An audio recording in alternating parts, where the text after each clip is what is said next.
Perhaps we need some outside universal threat to make us recognize this common bound.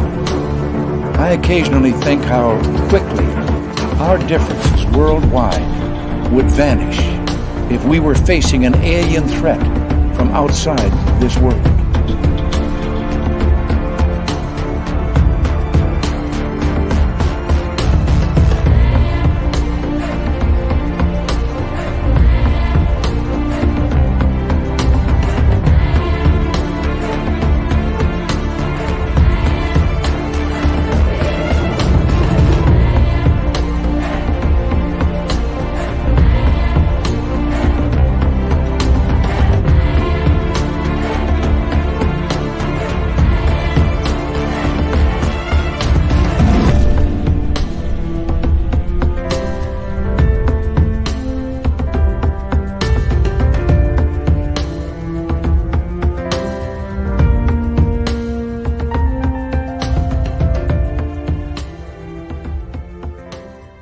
Welcome and good evening to another great night of Spaced Out Radio tonight. My name is Dave Scott. Always appreciate turning on you to the weirdness that we bring each and every night here on the mighty SOR. We got a great show tonight. Olav Phillips is here. We're waiting for Allan Greenfield to join us.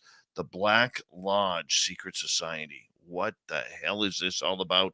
We're going to find out momentarily. But first, we got to say hello to each and every one of you. We have Laura Lobbs in the gold medal position, Tim Mothman and his goatee in the silver, race fan, taking home the bronze medal tonight.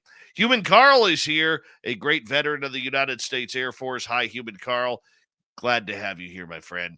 All right, Kathy Evans, Stephanie Kenny Blankenship, and Luscious Jules. Nice to see you. Deer Slayer and Lucifer, Brown Dwarf, Susie B. Nice to see you all. Kevin, how you doing, my man? And hope you're doing well.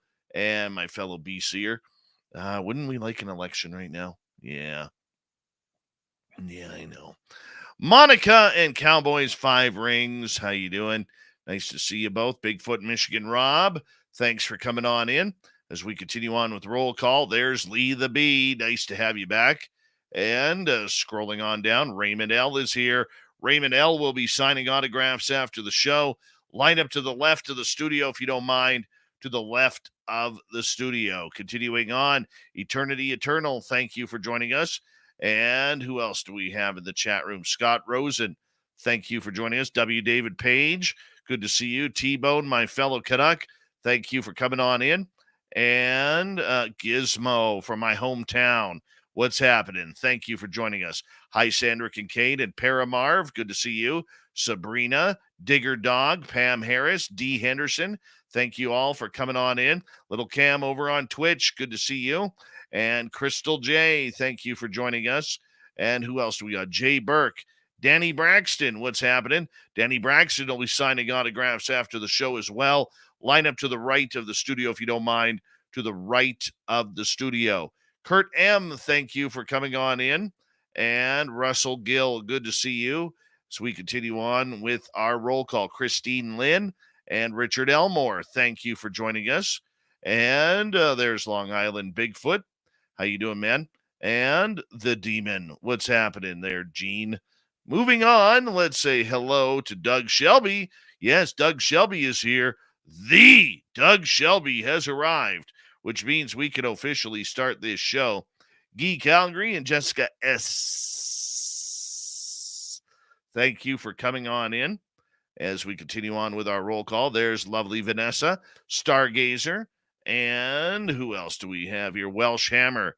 Nice to see you all in here. As we continue on with our roll call tonight, who else is going to join us? There's Awesome Ann Palmer. Mike Rivers, how you doing, buddy? Good Canadian kid. Bobbert is back. CS, nice to see you here early. Penman. And the Mac Geek, what's happening? Good to see you. Mike Bothwell, thanks for coming on in. And AZ Watts. I know that stands for Arizona Watts, but AZ Watts, what's happening, my man? Thank you for coming on in. All right, let's get the radio side started. So that way we could let Bill WD-40 into the chat room to lube us up for tonight's show, because you always want to go into a show nice and smooth. You know what I'm saying? Pixie Lara, Annie Svensson has returned. Well, look at that. Look at that. Annie Svensson. Good to have you back, Annie. That brings a smile to my face. Johnny Yuma, what's happening? Lord Buckethead the Third, welcome to SOR Chat. Buckethead, great former guitarist of Guns N' Roses, replaced by Ron Bumblefoot Thal, who does all of our music. Imagine that. Buckethead to Bumblefoot to SOR. The lovely and talented Kira, thank you for joining us. And JSCO, nice to see you. Jenny White Bear, we love you. And hi, Sandra. Hi, Sandra. Hi, Sandra. John Houchin, welcome to SOR Chat. And I think that's it. Hey, guys, don't forget to give us a thumbs up. And if you're new, hit subscribe, ring that bell. The SOR Space Travelers Club is open for just $5 a month. And here we go. Horns up.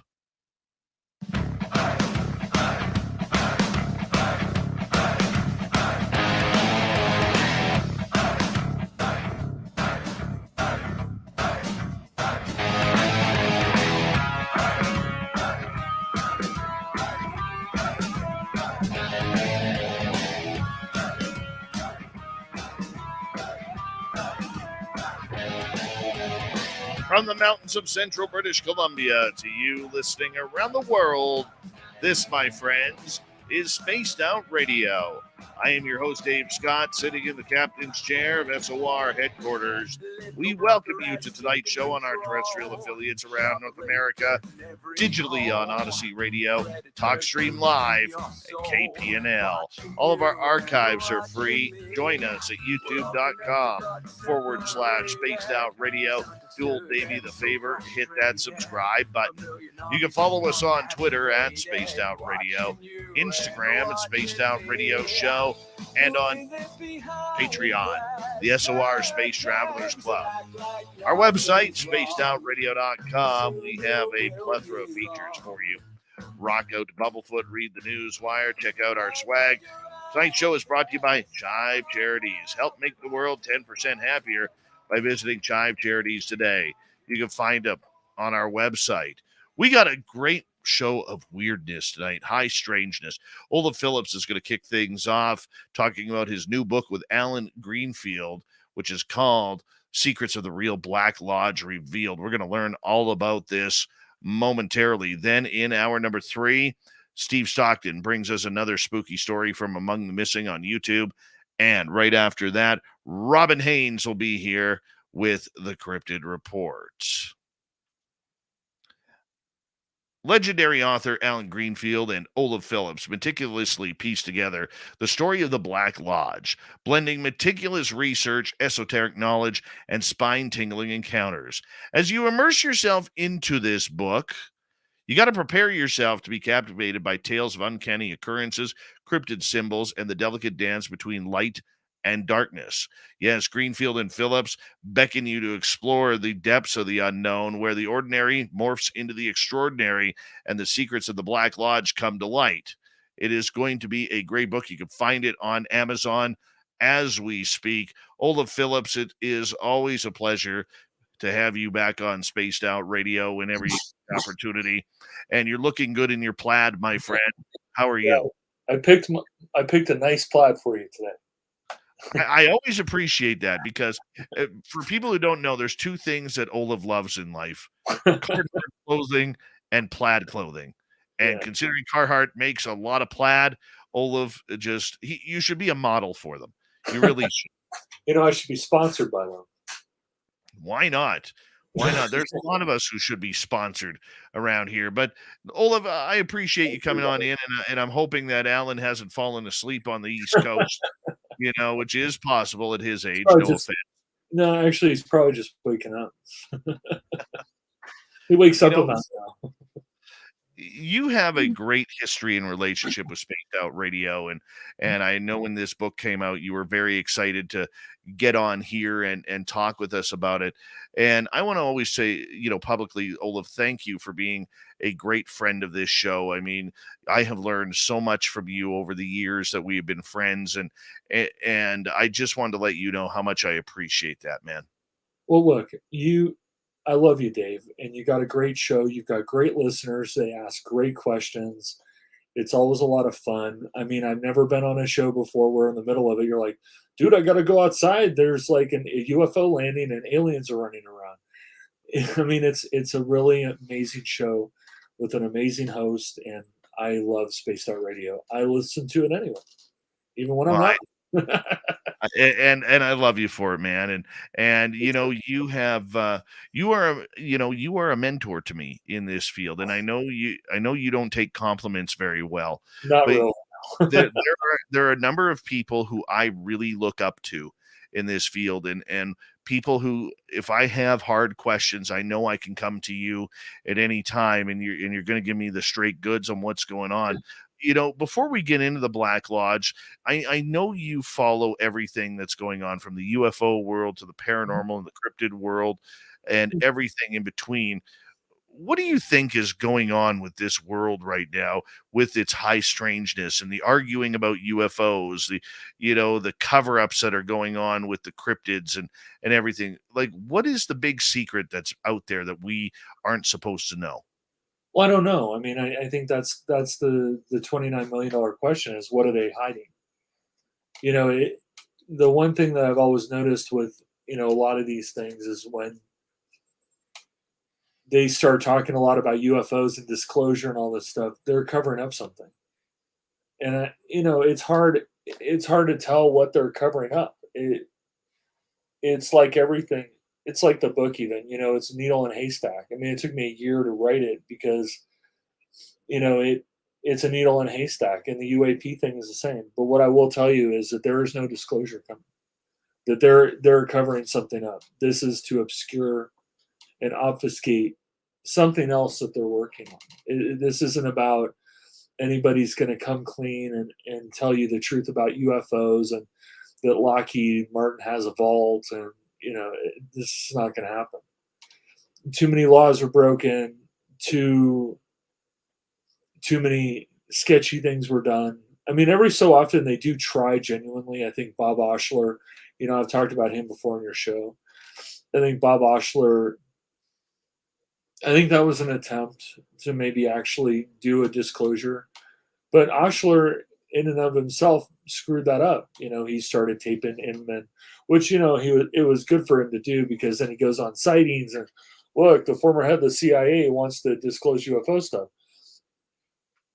But at the same time, if you do that to a spook like that, Inman, Bobby Ray Inman, former head of the CIA, he's going to disconnect and walk, and everybody who's related to it's going to walk. And all Oshler ultimately got out of it was they destroyed his credibility. So they're covering something up. I don't know what it is. My suspicion, if I had to guess, is they're covering up a new weapon system. That they're hiding a new weapon system or multiple new weapon systems in the UAP thing. Because the DNI, the Director of National Intelligence, he said something very, very important. And what's his name said it even on Skinwalker Ranch, because they had this big reveal that he was part of the UAP thing, right? And I like that guy, by the way. But Travis Taylor. I like Travis Taylor. I think I think he's a fun, interesting guy. But they both said the same thing, and they said that these UAPs emit radio frequencies. They emit radio signals. Now, I always go back to Occam's razor. The simplest answer is probably the right one. So if I'm an alien and I come from Zeta Reticuli, which is 20 light years or whatever. Oh, you need Science Bob on. Get Science Bob on here. Tell me how far Zeta Reticuli is. But it's something like, I don't know, 15, 20 light years. They come all the way over here with this super ultra cool technology, and they're broadcasting radio transmissions. It's unlikely. They're broadcasting radio transmissions because it's human. Yes. In And fact, if you watch Skinwalker Ranch, they always get this. I forget the exact frequency, but they always get this transmission on this frequency, and it's the aliens talking to one another. No, that's actually a satellite uplink frequency. That frequency is used for a satellite uplink for basically slow internet over satellite. I mean, it's completely obvious what it is, but why would you have an alien vehicle that's sending radio transmissions? It makes no sense. Well, I mean, just listening to you speak, it really, really re-strengthens the concrete around my idea that UAP are man-made. Yeah, they're We man. don't know we don't know what UFOs are, and they're hiding the whole UFO thing behind this stigma of UAP.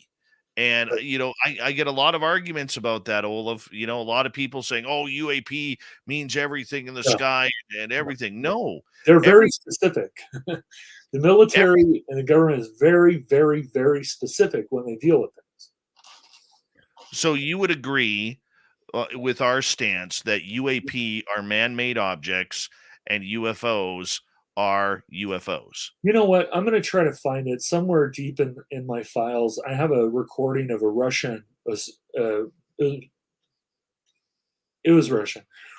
This is from almost 10 years ago. So set the Ukraine thing aside, which I think is I hope the Ukrainians win. But there's a recording from about, I would say it's about 10 or 15 years ago, and it's some sort of fighter out on the eastern frontier of Russia, and they send him after something. And this is like an Su-31 high speed fourth or fifth generation fighter chasing something across the sky. And he describes the pilot. He's obviously speaking in Russian. I got it translated. He's describing an orb that's flying out ahead of him, and he can get a radar. He can get a radar, signature on it, but he can't get a lock, and it's dodging and doing whatever, and it's screwing around with him. And every time he tries to catch up on it, it'll increase in speed. It'll go up in altitude. He's at like max altitude and almost at max speed. He goes to 100% throttle to try to catch this thing, and just right. And when it took off, it didn't head up into space. It headed toward NATO. So if I'm an alien, why am I going toward NATO? I'm going toward NATO because it's a NATO drone, right? And this is like 10, 15 years ago, but it's the same kind of device that's described and watched in all these UAP videos and other stuff. And I think like you talk about the Tic Tac and the Navy and whatever, a lot of people are assuming that the Navy actually knew that the Tic Tac was coming. And I don't think so. I think they dropped the Tic Tac there and said, "Hey, Navy, what do you think about this?" And they freaked out, and we got to see the military respond to a new weapons platform. But I genuinely think it's a new weapons platform. Probably built by Lockheed. I don't think it's aliens. Well, one of the interesting things that I had a little bit of a laugh about was, about a week and a half ago, an F-35 crashed, Oh, and right. the pilot ejected, and they couldn't find the aircraft because it went on stealth mode. And he lands, he ejects and he lands, and he borrows his kid's cell phone and calls 911. He's all, "Hey, I'm a pilot. My F-35 just crashed." But yeah, I went into stealth mode and they couldn't find it. So I got to get into this because one of my insiders, told me that out of a certain base in Nevada that used to not exist, right. They take their technology once a month and they do simulated bombing runs in the air on both Las Vegas and Los Angeles to They do that a lot. see if the radars around, say, Nellis Air Force Base or the radars around El Toro and all around LA are able to pick up these aircraft. So they cannot. One day I was driving through North Dakota, and I was driving to South Dakota to go to was it Deadwood, South Dakota, and we're driving through the prairies. I mean, there's just nothing out there except for a Halliburton like mine or something, which I thought was funny because it's Halliburton. But off to the left side, there was this weird military base, and I couldn't figure out what it was. And so I did some searching, and they had like radar dishes on tractor trailers and whatever. It turns out that it was actually a target, a bombing target, to simulate a military base, and the devices on the trucks were to simulate vehicles. And so they when I looked it up, they used that one for B-1s and B-2 bombers to do bombing runs against out in the fields of North and South Dakota. So I'm not surprised. I mean, it's pretty standard practice to use large cities as virtual targets for bombing and to see if if you can get detected. About 20 years ago, there was a recording of a pilot coming in from the Pacific, and he got on Oakland air traffic control, and he gets on there and he tells the air traffic controller, "Hi, I'm an enlisted military flight." And the air traffic controller goes, "Okay, well, what can I do to help you?" The guy says, "Well, I've got a shock front, so I need to clear some airspace because I don't want to hurt anybody." Basically, the guy says, "Okay, well, how high are you?" And he said, "Well, I'm at about 90,000." And he says, "Okay, well, how big is your shock front?" He said, "Well, I need you to clear it from about 70,000 to 90,000." And the guy said, "Well, you understand these are commercial airliners." And he's like, "Yeah." He goes, "Well, they don't really exceed 40." But he came in from the Pacific at 90,000 feet, probably at about Mach 5, Mach 4, Mach 5, and he wasn't working too hard. He could go faster. And then there's the whole thing about the Top Gun plane. So Well, they I do heard about all. the Top Gun plane that it is not the SR-72 or AKA the Aurora. What it is Definitely not the Aurora. it's a combination of a bunch of different black projects that have been in sight over the years. The one thing I loved about that, Olav, and this is why I love talking to you. I could talk to you for a week straight just about these type of stuff. But Right. the one thing that I loved about Top Gun in that scene was that they actually had the Lockheed Skunk Works skunk I know. on the aircraft. He had it on the throttle. When he's throttling it up, the skunk. I know, and the way that they had it on there, I was killing myself laughing. Oh yeah, Because I mean, if you take Michael Schratt's research verbatim, which Michael Schratt is incredible with his research, there is an aircraft out there that every Thursday for a while there, and this a few years ago, we probably surpassed this, would fly out of Area 51 on a Thursday, the last Thursday of the month. It would fly over Los Angeles, causing a 1.3 earthquake on the Richter scale, go over the Pacific, fly up the Pacific to Alaska, fly over Russia, through China. So on Tuesdays, it used to come in from the west and hit the Bay Area and then hit north. And we actually clocked it out once, me and a couple of my friends. It got from San Francisco to Salem, Oregon, which is probably about an hour flight on a normal plane. It did that in 15 minutes. Then it went from Salem, Oregon to Seattle in probably another 15 minutes. So it pretty much ran 3/4 of the West Coast in under 30 minutes. Well, according to Schratt, this aircraft, whatever it was, they figure it was flying at about Mach 6, Mach 7. Right. Would fly from the Pacific up through Alaska, through Russia, China, turn around, come all the way back through Alaska, through British Columbia, through Idaho, and down into Nevada in under 3 hours, around 2.5 hours. And it's flying at the edge of space. So you're getting up there at 90, 100,000 feet. I mean, it's the same plane that called into Oakland Center and told them, I've got a massive shock front because he's going Mach 5, Mach 6. I've got a massive shock front. You need to clear out all the commercial airliners because I'll give them a seriously bad day. So I mean, this thing's been flying around for at least 15 years. And that's just the one we know about. Yeah. And the one you know about. Yeah, I believe that one's considered the SR-75.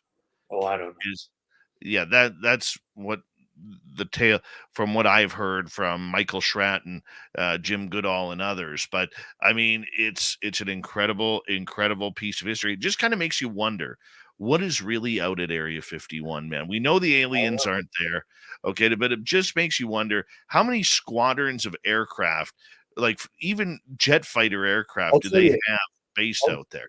Well, the jet fighters are all at Nellis. They use them for the aggressor squadrons and other stuff.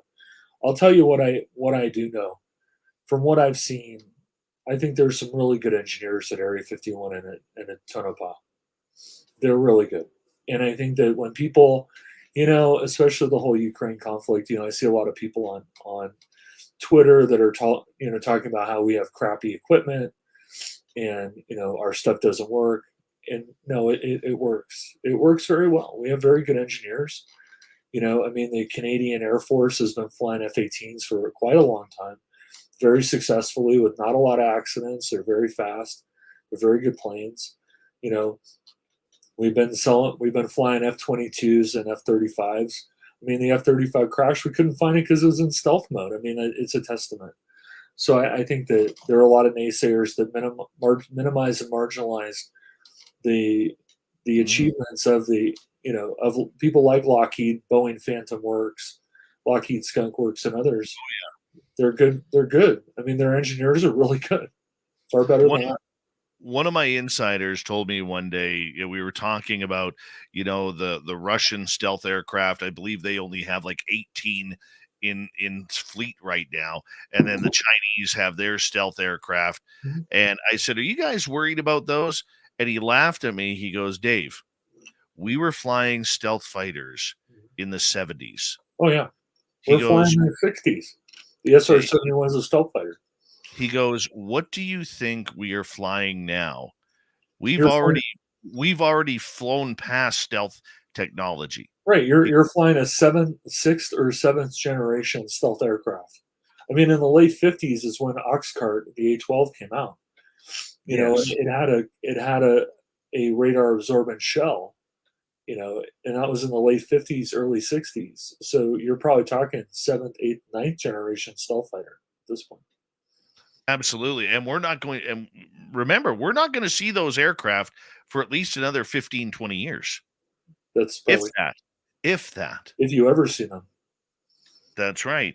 I mean, it always reminds me, Olav, of the $5 billion Navy blunder, where they wanted to replace the FA-18s and the Right. F-14s with a winged aircraft, like a mini version of the B-2, but in fighter mode. Right.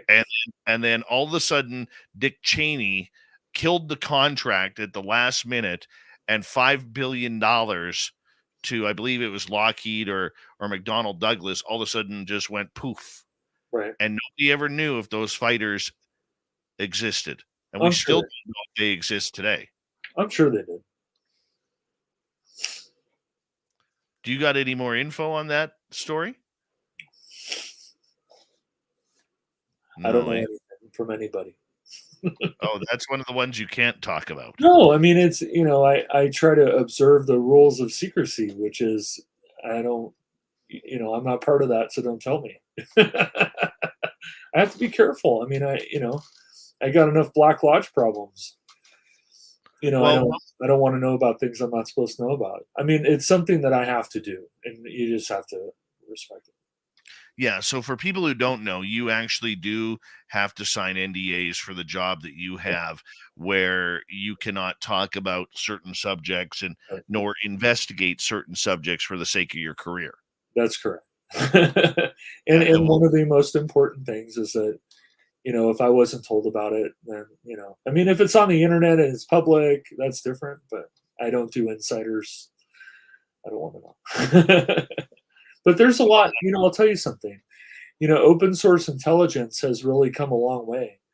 And when you look at some of these photos of these aircraft that are flying, especially the triangular ones, when you look at a photo, you can tell a hell of a lot about that plane. And one of the things that I was able to determine very quickly about this triangular aircraft that's been flying for about 15 years now And it I know for sure because I checked the trajectory. It flew across the Atlantic and over Russia, over China, and then came back via Alaska. And they used an aerospike. It's right there in the photo. Hold it right there because we do have to go to break. More on aviation and what's the Black Lodge all about? Olav Phillips is here on Spaced Out Radio. We will be right back right after this. Stay tuned.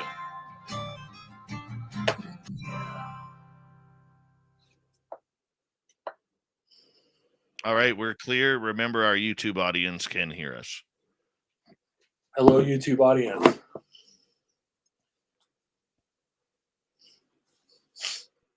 How long do I have? You got 5 minutes, buddy. Okay, give me 1 minute. All right, I'll put you in the green room there. How we doing, everyone? That was a fun first half hour, wasn't it?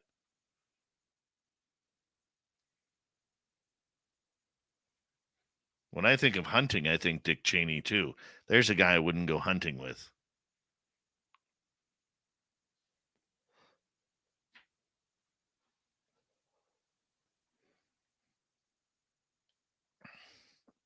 By the way, just so everybody knows, Kira has been working her butt off on the email over the last couple of days to sort out the hotels and our accommodations for the third annual SOR fan party, which we are holding in Reno, Nevada, later in 2024, May 10th through 12th. And as soon as we get everything locked up with the Silver Legacy in El Dorado, we are going to put it on out there for you guys to go book your rooms as of right now. And that way you can confirm that you're going to be with us throughout that weekend. It's going to be great. We've got a lot of things planned. I talked to Merle today. He is going to be getting on the ghost tour that he is going to be conducting down there. We're going to have sky watches. We are going to have the live radio show, a VIP party. I believe Olav Phillips is going to be joining us in Reno as part of our fan party. So that'll be really good. And Olav has given the thumbs up to that.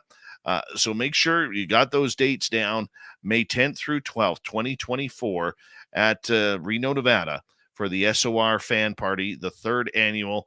And we're going to bring a bunch of special guests in for you. We know Geraldine Orozco is coming. We know Jim Goodall has confirmed.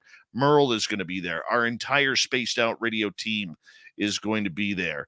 And it's going to be an absolute blast. We got a lot more people to invite. Science Bob is going to be there. I believe Michael Masters might come, which will be a blast. So we're going to have a bunch of people there hanging on out with us. And, you know, we want all of you to be able to take advantage of the fun that it is. So make sure you put that on your calendar. I know Tim Mothman and his goatee are going to be there. Yeah, both of them. And the goatee, by the way, does sign autographs. So make sure you're there. And we want to say thank you to T-Bone for kicking off the Super Chat tonight. The Super Chat is a wonderful way to support what we do on this show on a nightly basis. Hello, Pink Volo. Hi, Word Oneist. And let's see here. Witchy in New Zealand. How you doing, man? Thank you for joining us. And yeah, when Kira I'm going to tell you something about Kira. Okay, you guys know her as Miss Peace, Love, and Light, and full of love on our channel. But Kira is a dogged businesswoman who kicks ass and makes sure that she gets what she wants. And she is amazing at putting this together. She wants to make sure that it is the best venue for all of you guys to have fun, for all of us as a team to have fun. So there's no stress. It's a weekend of fun. The VIP party that she put together last year was absolutely amazing in Las Vegas. And you know what? For those of you who come, make sure you go give Kira a big hug and say thank you for everything that she does for SOR and putting the annual party together, because she works her tail off to make sure that everybody has a good time. And I'm so thankful that Kira is a part of our team and everything. So thank you, Kira, for everything that you're doing for SOR and our fans. Hi, Scrub-a-Dub-Dub. Thank you for joining us. And who else has jumped on in here? Oh, Sam Sheeran. I actually saw a triangular formation of lights at Craft over LA in 2012 with two friends. That is awesome. You got to tell that when you're on the show, Sam. Well, Sam's coming on the show in a couple weeks, and we'll get him to tell that story for sure. And he's a really good artist. Yeah, he's an incredible artist. Amazing work. Yeah, nobody should have that much talent in drawing, and yet he's got the talent of like 20 people.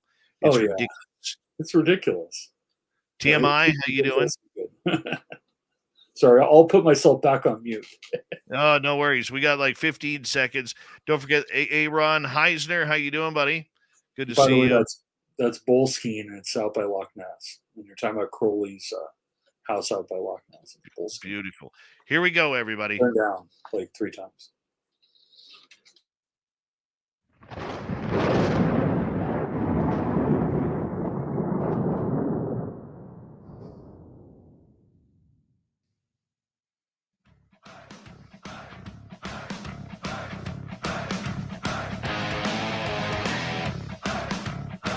Here we go with the second half hour of Spaced Out Radio tonight.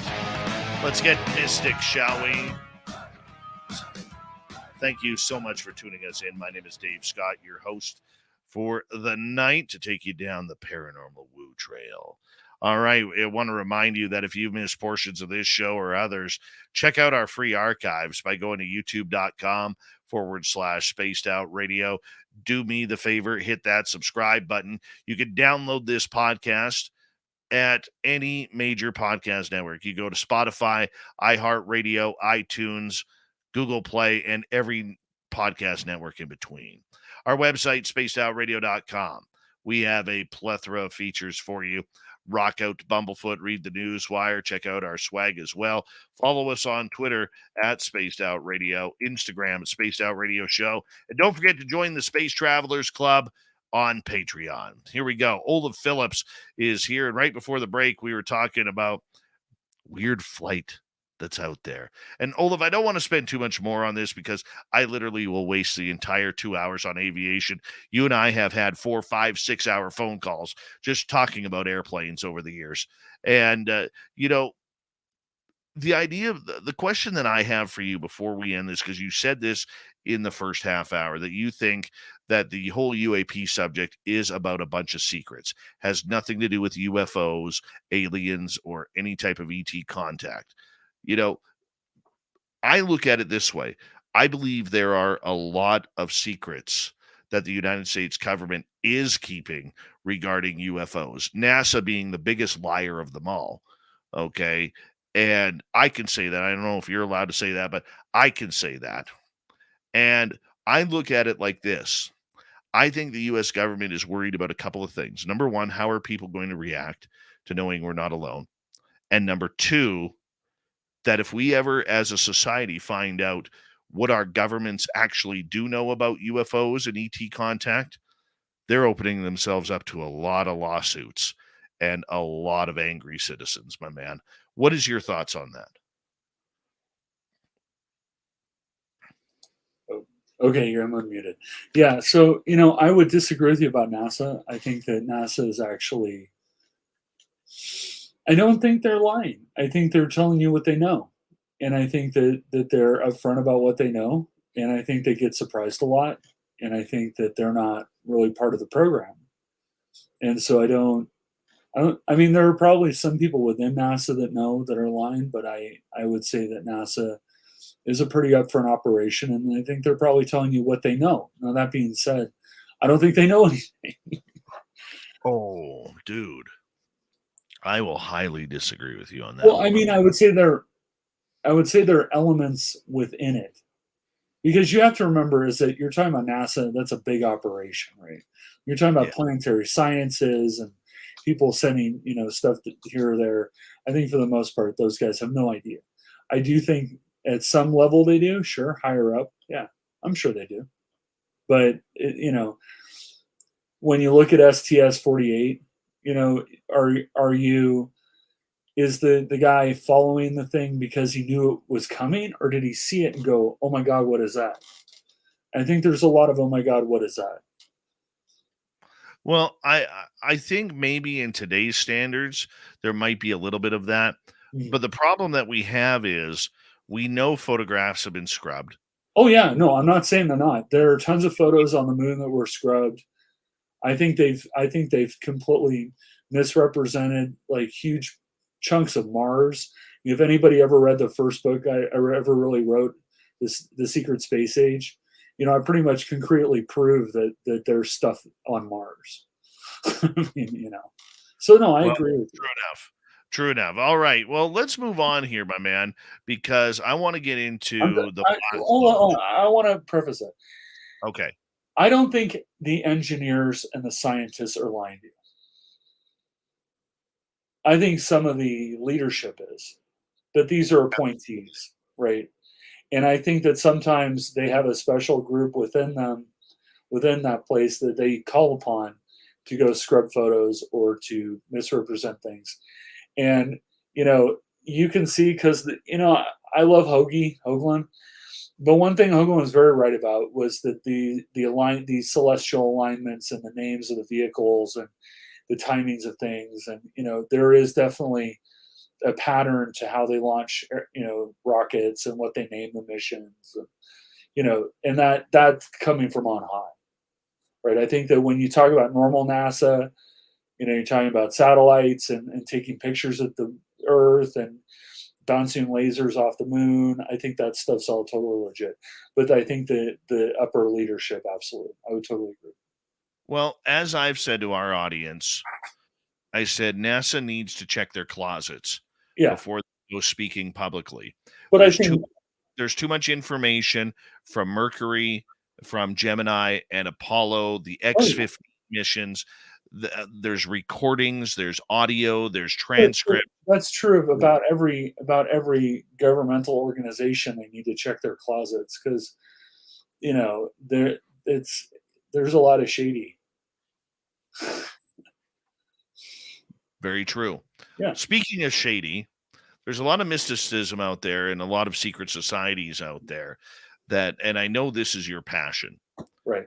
okay, is all of these secret ciphers, secret cults, secret groups, that are out there that are, that people really don't recognize as part of everyday life for the most part, but they have a big pull on what's going on. And this is what led you and Alan Greenfield to write your latest book together, Secrets of the Real Black Lodge Revealed, which can be found on Amazon as we speak. Olav, first and foremost, introduce our audience to what the Black Lodge is all about.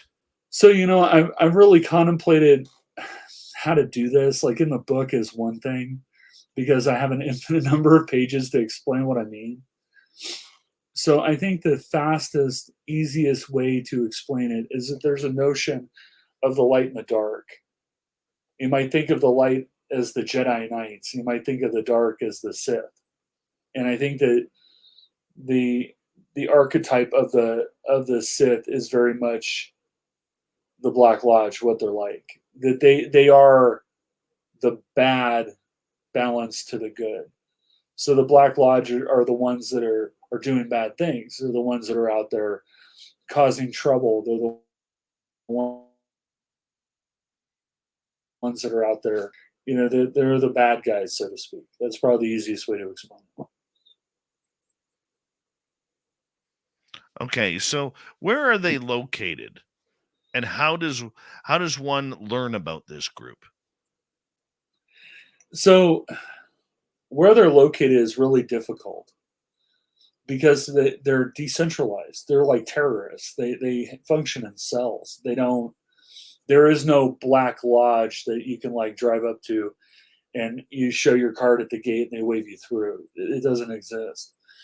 They function in small autonomous cells that are they're adepts. We're talking about like magic here, right? So you have to think in terms of their adepts, their maguses, their magical practitioners, and where on the good side they report up to, say, the secret chiefs. And I remember we had an experience with the secret chiefs, right? I'm sure you'll never forget that. Well, that's the secret chiefs. That's the good side, right? But on the flip side, you have the dark side, and there's an equivalent ascended masters that control the Black Lodge.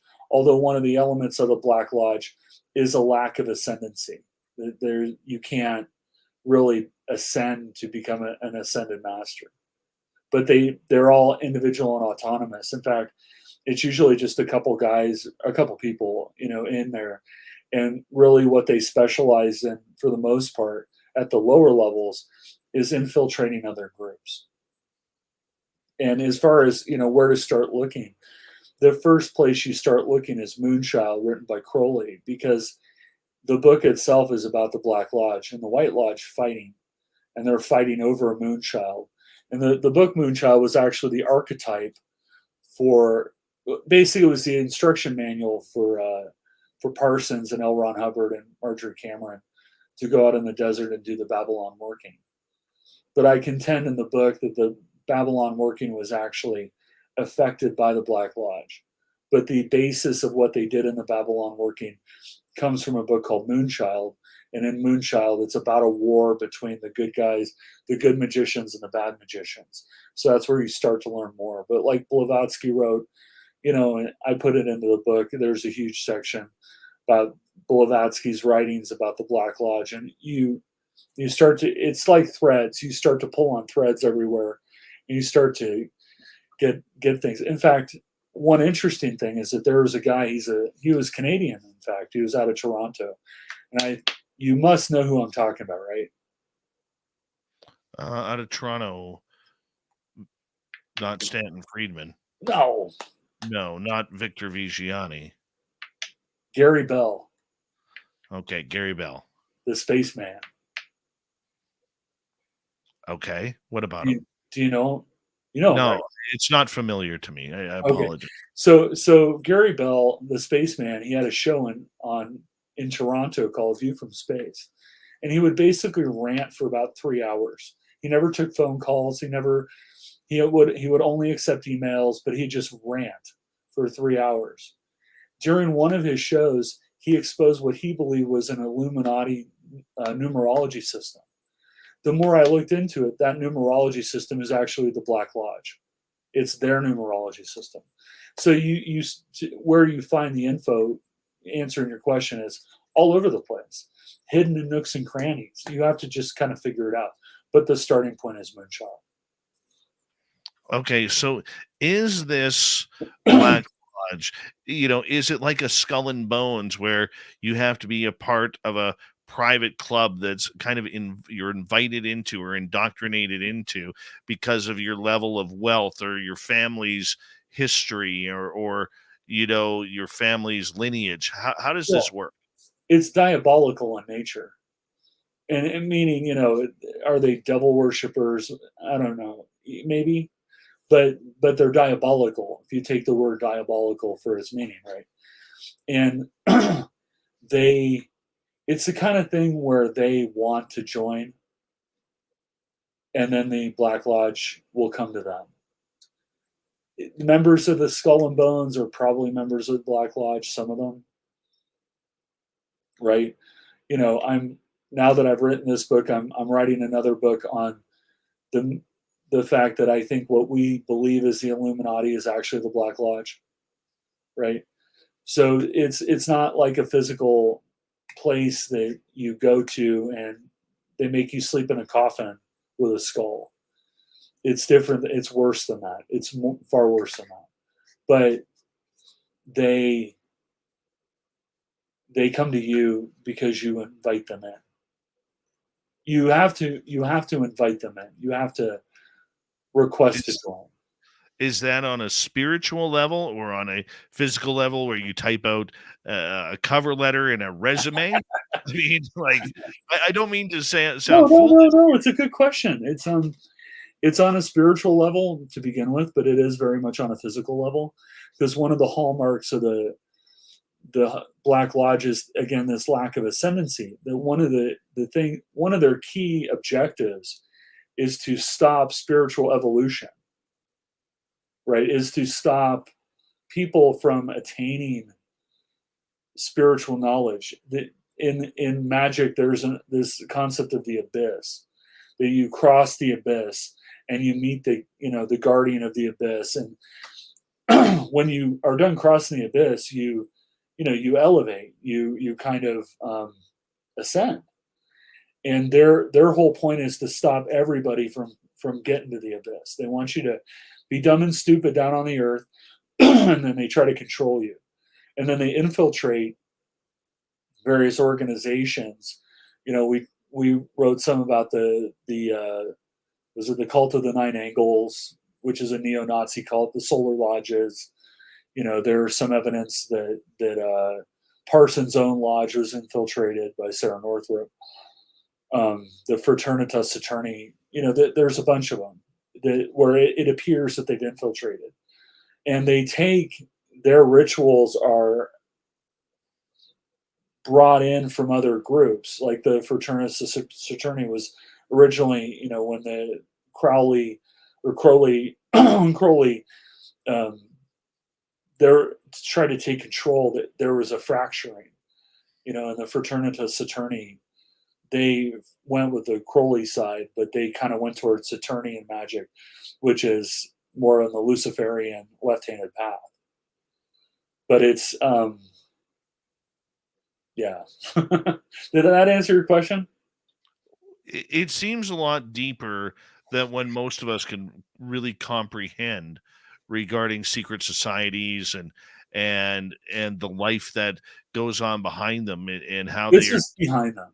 This is very much behind the scene. If you want to think about the Skull and Bones, or the solar lodges, or whatever, these are the people that sit behind it. That's why I contend that they are actually what we perceive to be the Illuminati is actually the Black Lodge. That's probably the best way for you to kind of visualize it, is to take Illuminati and pull it out and put in Black Lodge.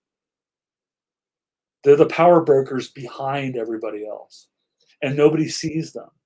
In fact, if you're part of a magical organization, when Greenfield was part of the OTO, he went back to them and said, "Hey, I want to know about this Black Lodge thing." And they're like, "Read Moonchild and then shut up, because we don't talk about it."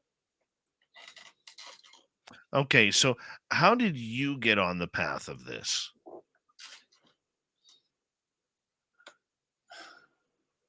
I think,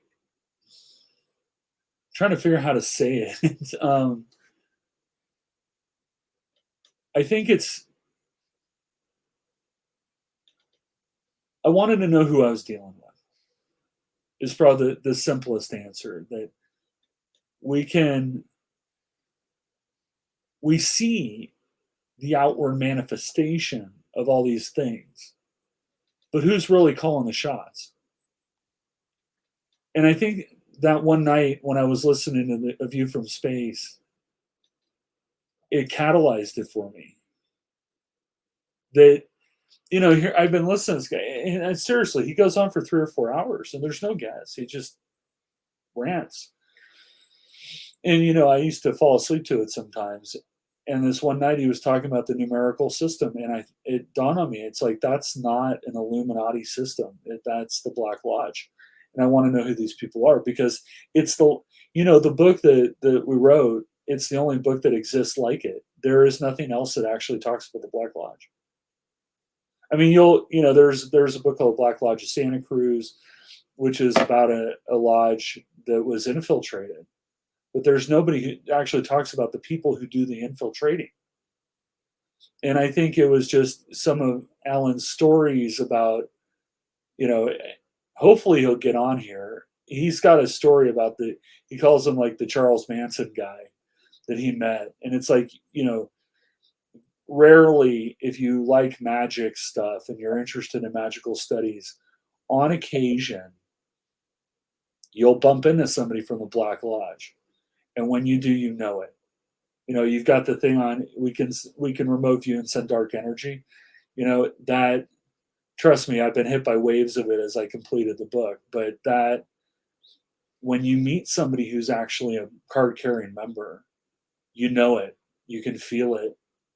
It's unreal. Just the anger and negativity is insane. Have you met anybody from this lodge? I'm sure I have. I've met people from time to time where you just it's not like getting a negative vibe. It's worse than that. I mean, I know for a fact that on the ethereal plane, I have interacted with them. I know for a fact I have, because you can tell. That I had one person basically kick me out. When you do things like that, it's a kind of trance that you use to enter it. At least how I do it. There's a variety of methods depending on which system you follow. I'm more of the chaos kind, so I have a specific way to do it. I got ejected. Like, I fully got ejected out of the ethereal plane. Anybody who does that kind of stuff, they'll understand what I mean when I got kicked out. So yeah, I mean, I met them in person too. I mean, you can tell. They're very bad. They're very evil. They're probably the most evil people that you can imagine. Why even mess with this? If it's that dangerous, why even mess with it? I think because they've existed in the shadows for so long that they take for granted the fact that they can manipulate people. And I think sometimes when you have something like that, you have to shine a light on it. And at various points in my life, this I do my cosmology is very complicated, right? But I do believe in the secret chiefs. I mean, I've communed with the secret chiefs. I've communed with an archangel. It sounds crazy, but I'm sure many people on here have probably done that. I've seen the Akashic record, but I think I was always told that there was something else that I was supposed to do, and I think there are two things that I was supposed to do. One I haven't done yet, and that's going to take some time. But I think that this was the other, and I think that the way that you change the world is to shine a light on the bad. And so we had the balls, the bravery, the courage to shine the light on the bad.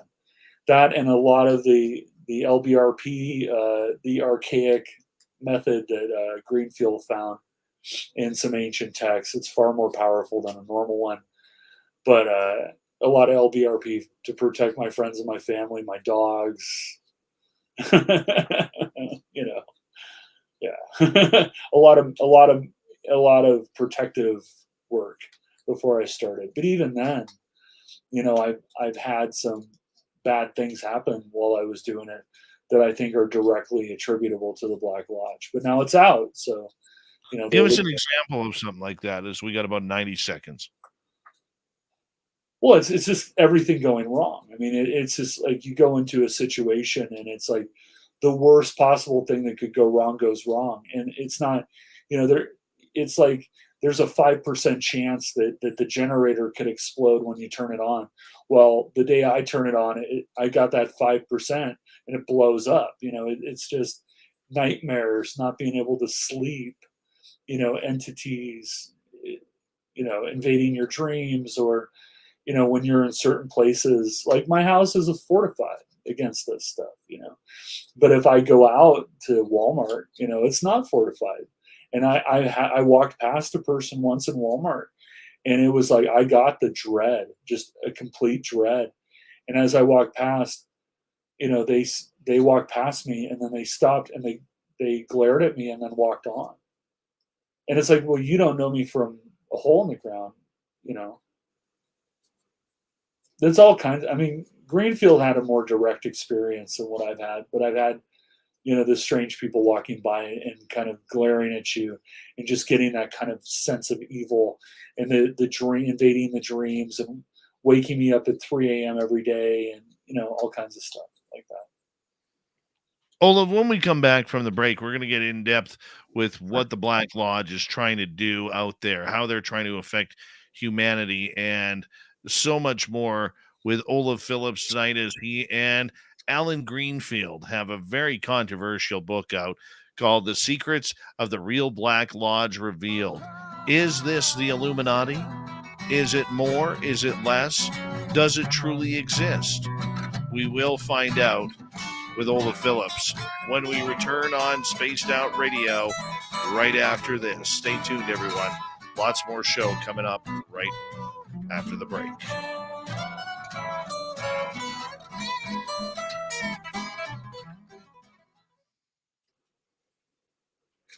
It's hard to explain. It is.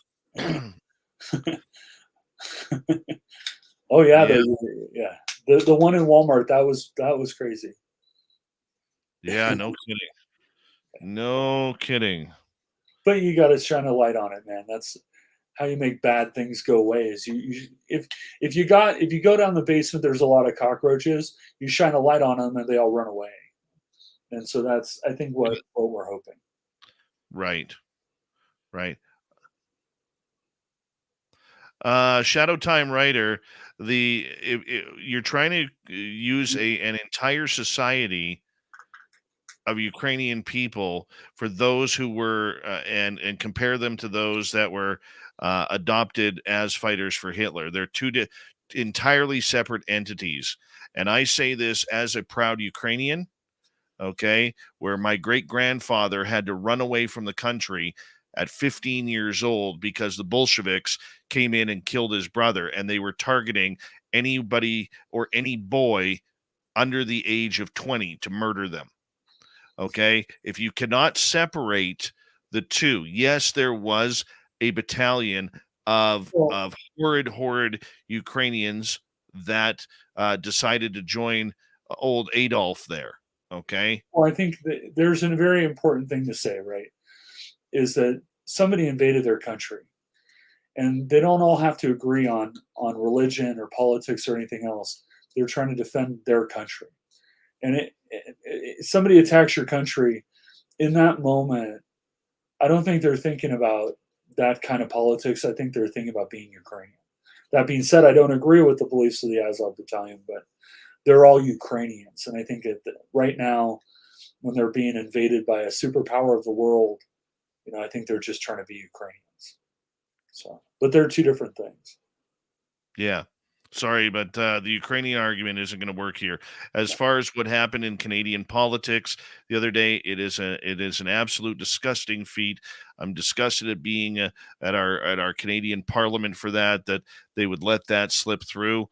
I do believe that Huskin should be sent over to Poland to serve trial. Okay, because of the atrocities that he committed. Okay, but there's a lot more to it than just no. It's not all linked. See, that's the problem when you go down the way past Woo Central. That's where you start combining things with everything. Okay, it's not combined. Okay, the fact is that the Ukrainian people were invaded by Russia, and they are fighting against Russia for that. Okay, you may not like Zelensky, you may not like what's gone on, but the Nazis of yesteryear. Well, okay, what about the guy I got to be real careful with you what I say on YouTube here, so I don't get flagged. I got okay, but the Nazis of yesteryear, going back to World War II, okay, are much different than what humans call Nazis today. Okay, according to Justin Trudeau, I'm a Nazi because and a supremacist and a misogynist. That's the word I'm looking for, because I am someone who asks questions. Okay, I'm someone who has a political side that is highly different from what his is. Okay, and people today throw around that N word like it's candy. Just because you disagree, oh, you must be a Nazi. No, that's not how it works. Not how it works at all. Okay. And I hate that word. I hate the fact that it keeps up coming up in conversation and that people throw it around just as horribly as they did with the other bad N word back in the 50s, 60s, 70s, even up to today. Okay. I'm sick of it. Dave, Okay. this is the Black Lodge. This is how they function. You want an example? This is. I'm not saying the guy's a Black Lodge member, but they said There are, but Shadow Time Writer, what I'm telling you right now, there are no real Nazis today. They're wannabes. Okay. They're wannabes. Okay.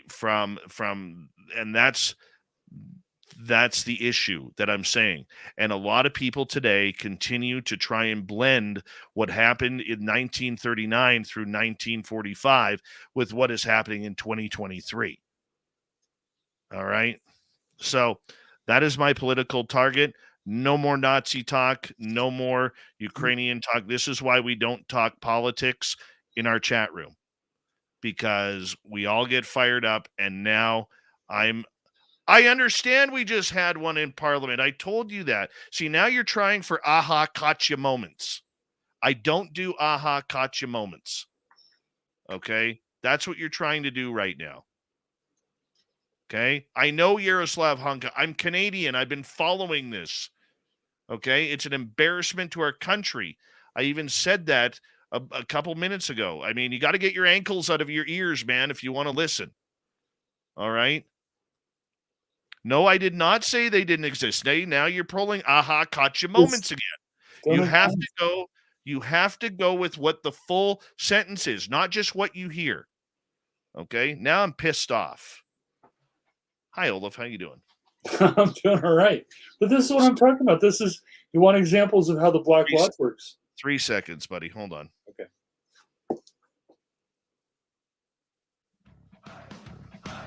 You're listening to Spaced Out Radio with Dave Scott. Follow Dave on Twitter at Spaced Out Radio and on Facebook, Spaced Out Radio Show. Hour number 2 of Spaced Out Radio is now underway. My name is Dave Scott.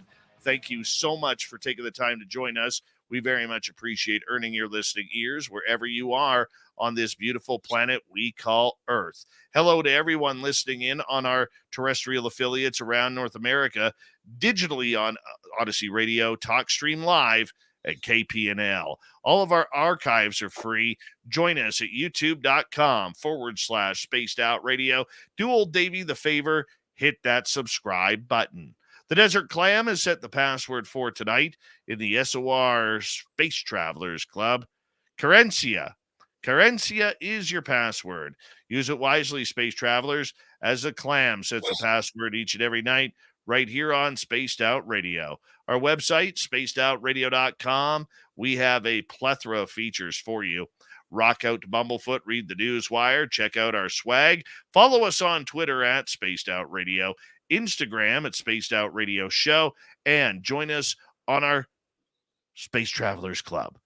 Just head on over to Patreon. Let's do this thing. We got Olav Phillips tonight on Spaced Out Radio. He's got a brand new book out with Allan Greenfield, and it's called The Secrets of the Real Black Lodge. It can be found on Amazon right now. Olav, thank you so much for being here. Appreciate it. Thank you for having me. You know, I love the show. So. Well, I know you do, and your beard and your plaid Carhartt shirt say everything's the same as well. Very much appreciated. I'm going to try to get sponsored. I want to ask you, because we started to get in pretty deep here with the Black Lodge and what it's all about. Where did it start? Do we even know? Is there a start date to this? Does it go back to the days of Christ? Does it go back further? It goes back to the very dawn of humanity. I mean, I think it goes back to they're the negative versus the positive. So I think that they've always existed, and humans are corruptible. So I think as long as there have been humans, there have been ways to corrupt them. Somebody earlier had said something about the devil, tries to pose as an angel of light. Well, he was an angel called Lucifer, and Lucifer was the archangel of knowledge, right? Lucifer was the angel of light. He doesn't have to pretend he was, but they, I think they've always existed. And I think that, when you read about wars and rumors of wars and these kinds of things, I think they're the ones behind the scenes that are pushing people toward having a war,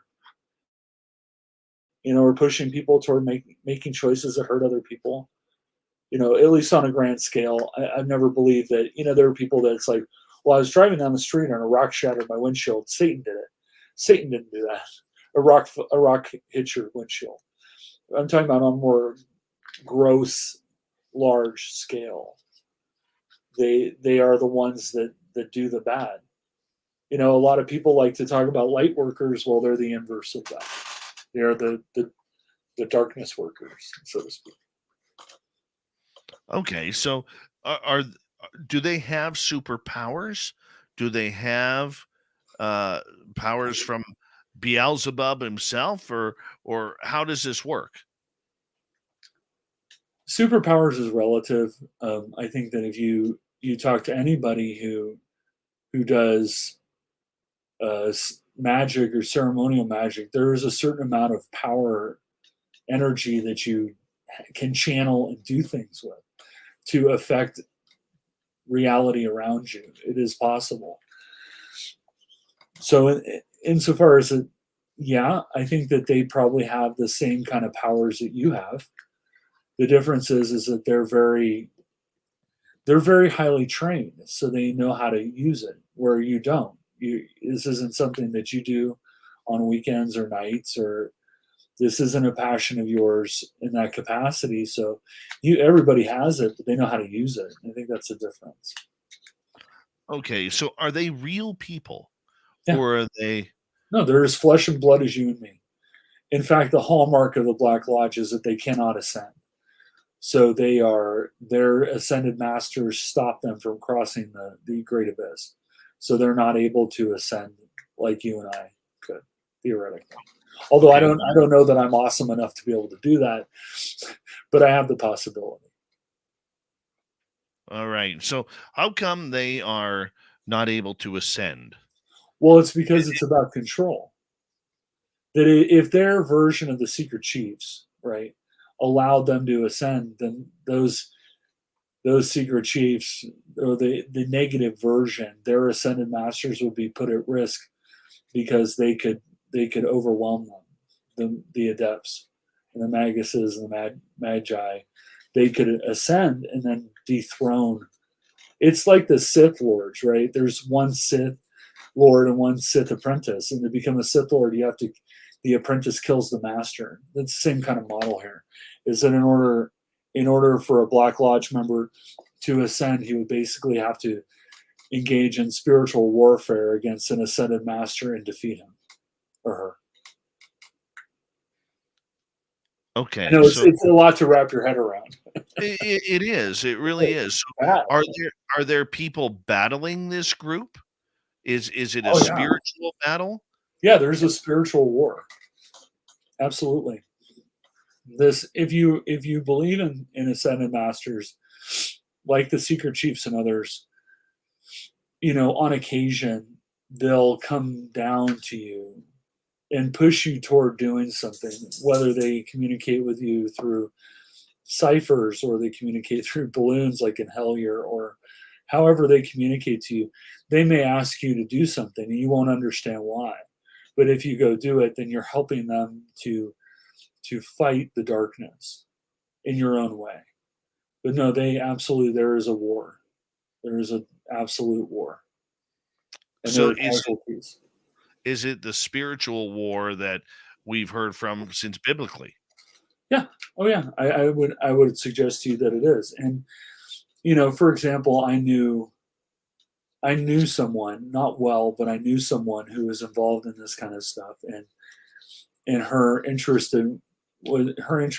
was in something called Goetia, and she would use geometric shapes and sigils and things to conjure up entities, demons and angels, and you can do both.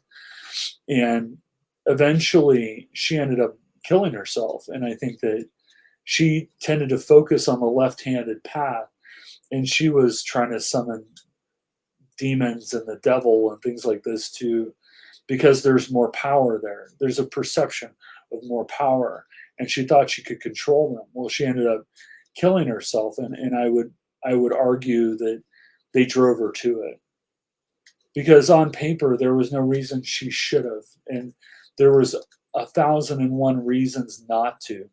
Even if she was disturbed, she had all the reasons in the world to go and to get help, and she had plenty of people watching her and making sure that she wasn't, there was no, checking in with her constantly and whatever. She still did it. So I would argue to you that in her case, she was probably pushed toward it. And that's how they function. They push, they nudge. It's subversive. It's a subversive group.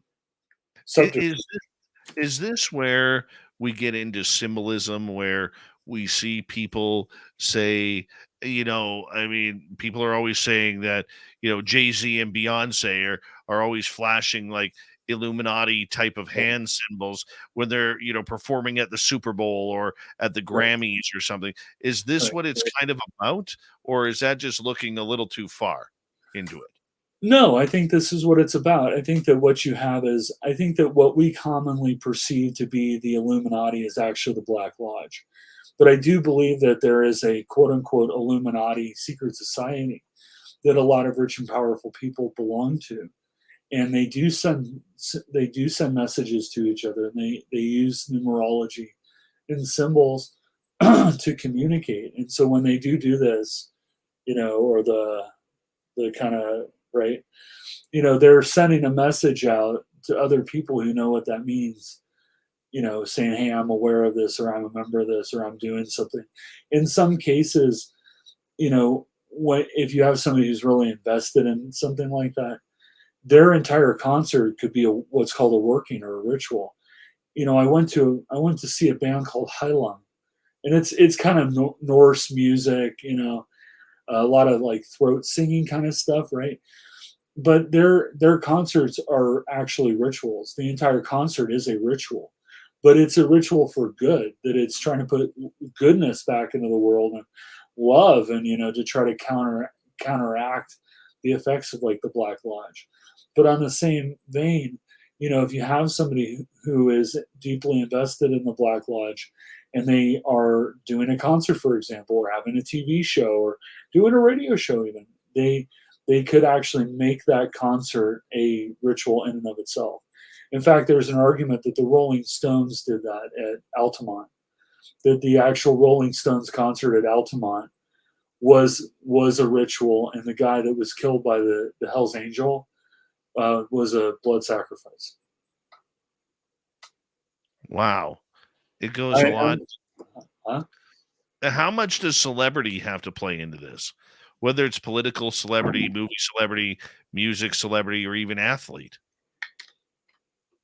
Well, I mean, obviously you want to influence these people. I'm sure there are celebrities that are card-carrying members of the Black Lodge, right? But I think a lot of times the way that the Black Lodge works is that they're subversive, and they engage in subterfuge. So they'll become friends, because remember, they're doing magic, in the garage. They're summoning things and saying, okay, I need to get close to this guy. And then I get close to this guy, and then I can push him, nudge him in the directions that I want to achieve my goals, which are the goals that were communicated to me by my masters. In all magical societies, in all cults, in all secret societies, there's a concept of the master, and there's a concept of the apprentice or the adept. The master's in charge, tells the apprentices and the adepts what to do, and then they go out and do it, right? So in this case, the master would send the message to the adept and say, okay, make this guy go do this, kind of nudge him in the way. And it's like death by 1,000 slices. It's little movements here and there that get bigger and bigger and bigger until you have a massive working. With the Babylon working, when Parsons tried to open a portal and to bring down the homunculus, he didn't just cook that up one day.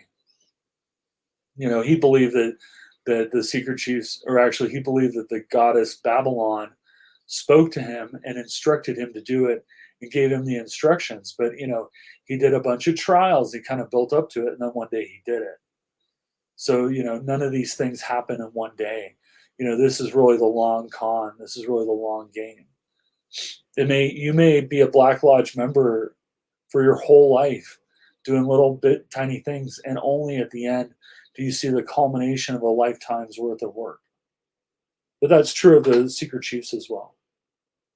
Explain to people who the secret chiefs are. You have mentioned them a few times already. Sure. So in certain systems of magic, especially for the secret chiefs, it's based on the Golden Dawn and Thelema. The secret chiefs are a group of ascended masters that were humans once, but ascended. And so now they are the protectors of humanity, and they help guide us spiritually toward a kind of spiritual utopia. But you might think of them as the nice ascended masters that want to help you do the right thing and be a productive member of society, be a good dad, be a good brother, sister, be a good mom. The secret chiefs want to help you. They want you to ascend. They want you to be a spiritually complete person. So they're kind of the leaders of what they call the White Lodge, but in reality, it's kind of the Lodge of Positivity, right? When I get scared and I'm like, oh, protect me, I'm like, hey, secret chiefs, in my case, it's also Haniel, the Archangel Haniel, but it's like, Haniel, secret chiefs, come and, protect me, right? And they do. If you're not a selfish person and you're trying to do the right thing, that they will protect you to some degree. Okay. So where is this located? Is it up in the stars somewhere? Is it a heaven-based place? Is it at a Taco Bell? I think the secret chiefs invented Taco Bell because I really like their quesadillas, and their cinnamon twists are my favorite. But no, it's an ethereal thing. They exist in a spiritual realm, the ether, right? It exists in between. It's that in between space. So is it a heaven? Sure. We all wonder where we go when we die. I think you go to the ethereal plane. Right. Okay. So this is blowing your mind, huh? No. Well, it's hard to accept that this is going on. Okay. Until it happens. But Dave, I want to remind you that when you think about how hard it is to accept it, remember your own interaction with the secret chiefs. I don't know if I've ever had them. You did. Remember when I got called 3 times at 3:33 in the morning by you, and there's no record of it in your phone? No, I had the record. You didn't have the record of it. Right. And remember, we went through that whole exercise, and the browser opening on the cell phone, and that was the secret chiefs. She told you it was the secret chiefs. Greenfield told you it was the secret chiefs. That was the secret chiefs. Well, we have to tell that story now. You tell the story. All right. Geez, it was so long ago. Well, we'll start out by I went to a party and I got drunk. Yes. And I got really, really, really drunk, and I fell asleep, and I was in that drunken sleep, which is you don't wake up. And so at 3:33 in the morning, which for anybody who knows about this stuff is a very significant time, right? I got 3 phone calls at 3:33, 3 minutes apart from Dave. Because what had happened was at 3:33 on my end, I got woken up by a phone call from Olav Phillips. Right. And when I picked up the phone, it went click, like hang up. And then I went, I put my phone back down, picked up my phone again because it was ringing. And I said, "Hi, Olav." And it went click again. Right. And I called you back saying, "Hey, dude, is everything okay?" Because now I'm getting worried. Right. And I have no record of it. And I left you a voicemail. Right. Then after that, you called me back at 3:34. Right. And I pick up and I went, Olav, is everything okay? And all I heard was do, do, do, and then click. And Right. as soon as I heard that do, do, do, and it's, believe it or not, it sounded like Close Encounters of the Third Kind. I You remember know how that. they go do, do, do, do, do. But this was just do, do, do. And all of a sudden, this symbol came into my head in every color of the rainbow. Colors you can't even describe. Colors you cannot even describe. Okay. And it was like two long horns, and a diamond at the bottom of the horns, Right. but they weren't connected, if that makes any sense. So the horns came down like Texas Longhorn type of horns on, and then a diamond at the bottom. Right. And we still never figured out what the symbol meant. I have no idea what the symbol is all about. And I'll be honest with you, it still messes with me. Yeah. But that's because dealing with the secret chiefs is an overwhelming experience. There it is. That's it. Just like that. And so you got your friend who was a remote viewer, and she was able to see the person who was trying to communicate with you, and she described perfectly I want to say it was like a 19th century French occultist that Greenfield's like, I know who you're talking about. And we were able to communicate with him. And he said that he was contacting you at the behest of the secret chiefs. But we never really determined why. Yeah. And then upon that happening, we all started picking up two remote viewers. And it started with this lady who kept on saying, you can't see me. Right. You can't see me. And I will tell you, I won't say the remote viewer's name. She was creeped out. Shortly after that, she cut off all communication with me. I'm not surprised. Yeah, she cut off everything to do. And I'm, to this day, every now and again, I'll see her Facebook profile come up on my Facebook. People you may know. And I try and add her, and she never adds me back. And what's important is that part where you're seeing, you're hearing that you can't see me, that's the Black Lodge. Because you can't see them. But the problem is we did see them. Exactly. They don't like that. It was a lady in a like dressed in a 1930s style hair. She may have had a hat on, and she was wearing like a long red raincoat type jacket. Right. Bright red. And then there was a gentleman there who was dressed up in a very fancy suit with a darker, he had the black fedora on, and he was wearing, he had a long, trench coat on as well. And I think that's the one that Greenfield identified as the 19th century French occultist, who we were able to communicate with. You see that in and of itself, you've got somebody from a Black Lodge in there trying to confuse things. But that's what it's like. If you go into a trance and you try to communicate with the secret chiefs, what you get back, it depends. Like, it depends on what you're asking for. But, I've seen movie reels, because one of the things that I always tell them is, hey, whatever you're going to tell me, can you tell me in terms that I can understand and rationalize? Because if you just communicate with them directly, it's so confusing, because they're non-corporeal. They're ascended masters. They don't have the capability to speak to you like I speak to you now. They speak to you symbolically. So, I have to try to get them to tell me what I need to know through symbols, or, something that I can rationalize. But that's, you had your own experience. I mean, if you doubt their existence, I mean, you talk to them. Well, you talk to their emissary. Well, it does happen sometimes, I guess. It does. It It does. really does. Olav, we have you for another half an hour, and we're Yeah. going to encourage our audience on X and on YouTube to ask away some questions that they may have Yeah. for you as we continue on with Olav Phillips on the Black Lodge. Secrets of the Real Black Lodge revealed.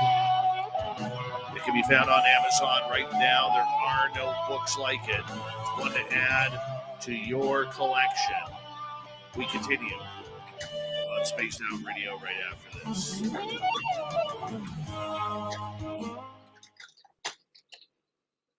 I just want to apologize for losing my temper the last half hour. Okay. I don't lose my temper often. Being Ukrainian, the whole thing in Russia is very, very sensitive to me. And Ukraine, that is very sensitive to me, considering that, uh, you know, I wouldn't be alive if it wasn't for my great grandfather stowing away and getting the hell out of the country at 14, 15 years old after watching his brother get shot by the Bolsheviks in the head. Okay. That being said, I also know what's happened as I've been following it, like any Canadian has, with the idiocy of our parliament and everything to do with what happened last week. And that one's a little sensitive right now as well. Okay. And so I apologize for losing my temper last half hour. But the one thing I will never, ever put up with, okay, is people trying to pull this aha gotcha bullshit.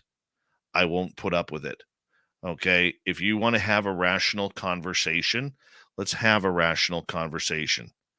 Don't try the aha gotcha. Well, you just said this. You just said, no, I did not say that. Go back and listen. Okay. I don't like it. It pisses me off. And that is what is killing our entire community, is these aha gotcha moments of people taking an entire paragraph and whittling it down to 3 or 4 words to suit their agenda. Okay. So I apologize to you guys that I lost my temper. It's very sensitive to me, the entire subject. And, this is why we don't talk politics, because I could fly off the handle in a second with the stupidity of everything that's going on up here, with our government. Never mind what's happening in the U.S. You think you have it bad in the U.S.? Check out what's happening in Canada right now. Hi, Lynn Sows. How you doing? But it is horrible up here. Okay. It is horrible up here right now. And I could get on a political rant very, very easy. And I have to bite my tongue on that. I really do. And I would love a Canadian political show, because I would eat these pricks up. All of them. I don't care what party they're a part of. Okay. But I just want to apologize that was out of context by me. And that's not cool. I got to have better control than that. But it hit me. And like I said, I wouldn't be alive today if a 14-year-old boy, scared as hell, didn't run off to the Crimea in order to save his own life after watching his brother get murdered by the Russians back in 1918. Thank you, W. Decker, Debster, and T-Bone for the great super chats tonight. Very much appreciate the continued love and support that you guys show on a nightly basis. Thank you to all of our new subscribers. Don't forget to ring that bell and share the show, everyone. One of the things I can't believe is when I go to look at our YouTube stats, is how our shows fluctuate between about 1,500 and 3,000 views. And that's great and everything. That's great. But if you could share the show, I want one of those shows that gets up to like 40, 50,000 views. I don't know how to do it, but I'm working on it. If you could do that and help us out that way, um, that would be very cool. Hi, Big Cat. How are you? Made in USA. How's it going there, America? What else? Make sure you have May 10th through 12th, 2024 on your calendar. Why? The third annual SOR fan party. That's why. I mean, we talk about bad times. Let's talk about some good times here. We're going to have a great time. I got special guests coming in for all of you to meet, people that you hear on this show that they want to meet up with you guys and they want to hang out with you. And we're going to have a ghost party. We're going to have a ghost tour. We're going to have a VIP party at a lounge. We're going to have a special night vision watch for UFOs for you guys. I'll bring mine. Yeah, we're going to have a lot of fun, just like we did last year in Vegas, and I want you to be a part of it. I haven't put tickets on sale yet, but we're going to get more information out to you soon. And if you haven't already, if you're not one of the 23 people, okay, go join the Space Travelers Club. It's on Patreon. And if you're looking for the link, it's in the description below on our YouTube page here. Minimum $5 a month, and we got some cool stuff. We got some cool stuff. Here we go.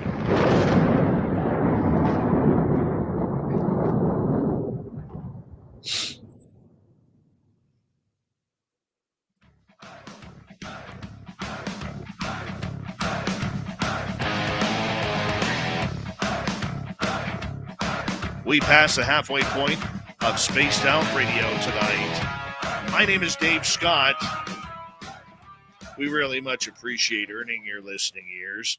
Reminder to all of you that if you missed portions of this show or others, check out our free archives by going to youtube.com/spaced out radio. Do me the favor, hit that subscribe button. And hey, we're on every major podcast network, including Spotify, iHeartRadio, iTunes, Google Play, our website, spacedoutradio.com. We have a plethora of features for you. Rock out to Bumblefoot, read the news wire, check out our swag. Follow us on Twitter at Spaced Out Radio, Instagram at Spaced Out Radio Show, and join the Space Travelers Club on Patreon. Here we go. Olav Phillips, we have him until the top of the hour talking about his book with Allan Greenfield, Secrets of the Real Black Lodge Revealed. And Olav, one of the things I want to ask you, as anybody could go get that book on Amazon, is writing this was very, very tough for you. It was. It was very difficult. It took years to write this book. Why did it take so long? So part of it was that I started out with writer's block. Something was basically preventing me from writing. I had talked to Allan about it. And we had kind of talked about doing it, but I couldn't do it. Like, it just wouldn't come out. And then once I started to conquer that, it was trying to find the information. These guys, they don't like being seen. They don't like being found. So finding the information and trying to put the pieces together to come up with an archetype of what a Black Lodge adept is, it's tricky. It took over a year to write it. What is the magic that you keep talking about? You've mentioned the word magic probably 20, 30 times during this interview. It's life force. It's energy that we all have, and you can manipulate it and the things around you with it. So you can send energy to other people. They can send you energy, right? You can summon things. You can ask questions. You can get answers. You can affect the world around you. But at the end of the day, it's that kind of life force energy that exists in all things. And it's the harnessing and the channeling of that life essence energy and the energy that exists in the universe. Because remember, what do they say? That energy cannot be destroyed, that it keeps perpetuating. Well, there's I mean, we have mountains of it all over the place from the Big Bang. So that this kind of energy, ethereal energy, exists all around us. Right. So it's a I can system see. to manipulate it. Okay, so it's not magic as could we call it black magic? Is that what true black magic is? Well, black magic is one implementation of it, right? The black magic, voodoo, hoodoo, you know, Thelema. I mean, there's a bunch of witchcraft. There's spiritualism. I mean, there's a lot of names for it. But at the end of the day, black magic is simply the use of magic in a black way, meaning dark, negative, left-handed path. So yeah, sure, black magic is a part of it. Absolutely. Well, black magic can mean a lot of things because just going back not even 70 years ago, it was black magic if you wrote with your left hand. Right, but that's just ignorance. That's not necessarily black magic. That's ignorance, right? Well, I agree with you on that. Yeah, but that's not magic. Magic is more like My old farm girl grandma, she almost beat the hell out of my dad's teacher as a kid because the teacher kept slapping his hand for using his left hand. Yeah. In school. Oh yeah. Grandma, and trust me, if you felt a punch from my grandmother, she's 96, almost 96 years old. But I'll tell you, she still has fists of steel from the years that she's been working on the farm. But that's they did that even when I was a kid in the early 80s. They were still trying to get people who were left-handed, to be right-handed. And yes, there is no black or white magic. It's all neutral. That is exactly what I was trying to say. The essence, this ethereal energy, it's absolutely, they're correct. It's neutral. It's about how you use it. It's like a car. A car can be a good thing or a bad thing. It depends on, do you know how to drive it? How you drive it. Let's go to Phil here. Are bloodlines intentionally kept within the circle of Black Lodge? No, bloodlines have nothing to do with the Black Lodge. The Black Lodge is purely capability. So this is where I'm saying that we misunderstand what the Illuminati is that there is what we would perceive to be an Illuminati with bloodlines and all this other stuff, but they're actually, the Black Lodge sits behind that Illuminati and tells those people what to do. So I've always believed that the Illuminati is actually the aristocracy, right? Because they're all intermarried, and they're all related to each other. They all have just horrendous amounts of money and power. And so I think the Illuminati is the aristocracy, but I think the people that the Illuminati, remember, everybody has a boss. Everybody always has a boss. So who's the boss of the Illuminati? The Black Lodge. Okay. So yes, with that being said, okay, is this where we get into the families like the Rockefellers and the Rothschilds and people like that? They're tools, not the creators? No, they're the implementers of the Black Lodge. The Black Lodge tells them what to do.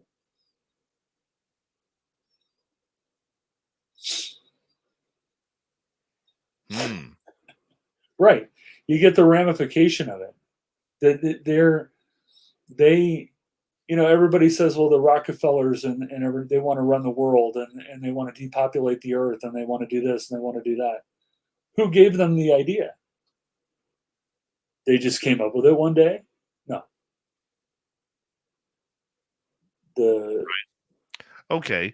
So following this up, as we learn more about it, because this is so beyond my concept. You need to get back to Bigfoot.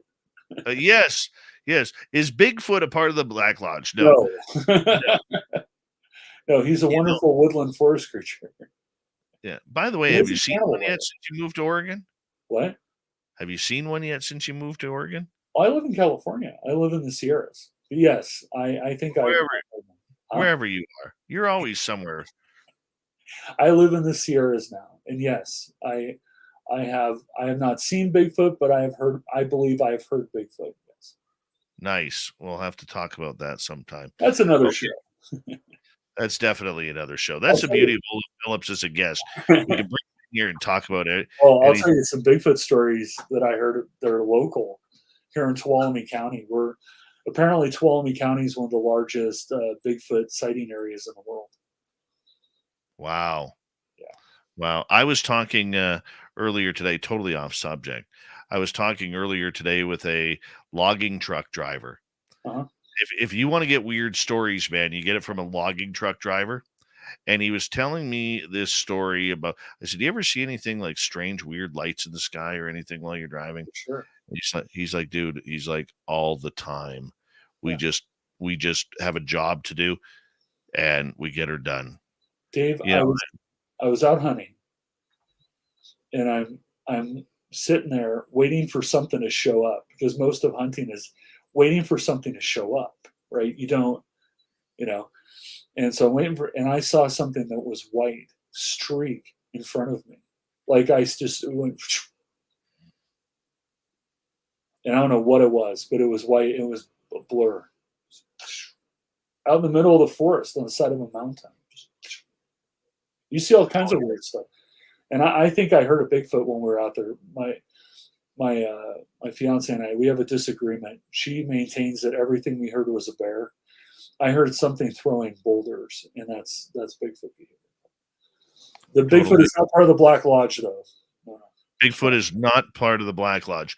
Okay, so one other question that I have regarding, these people or whoever is involved.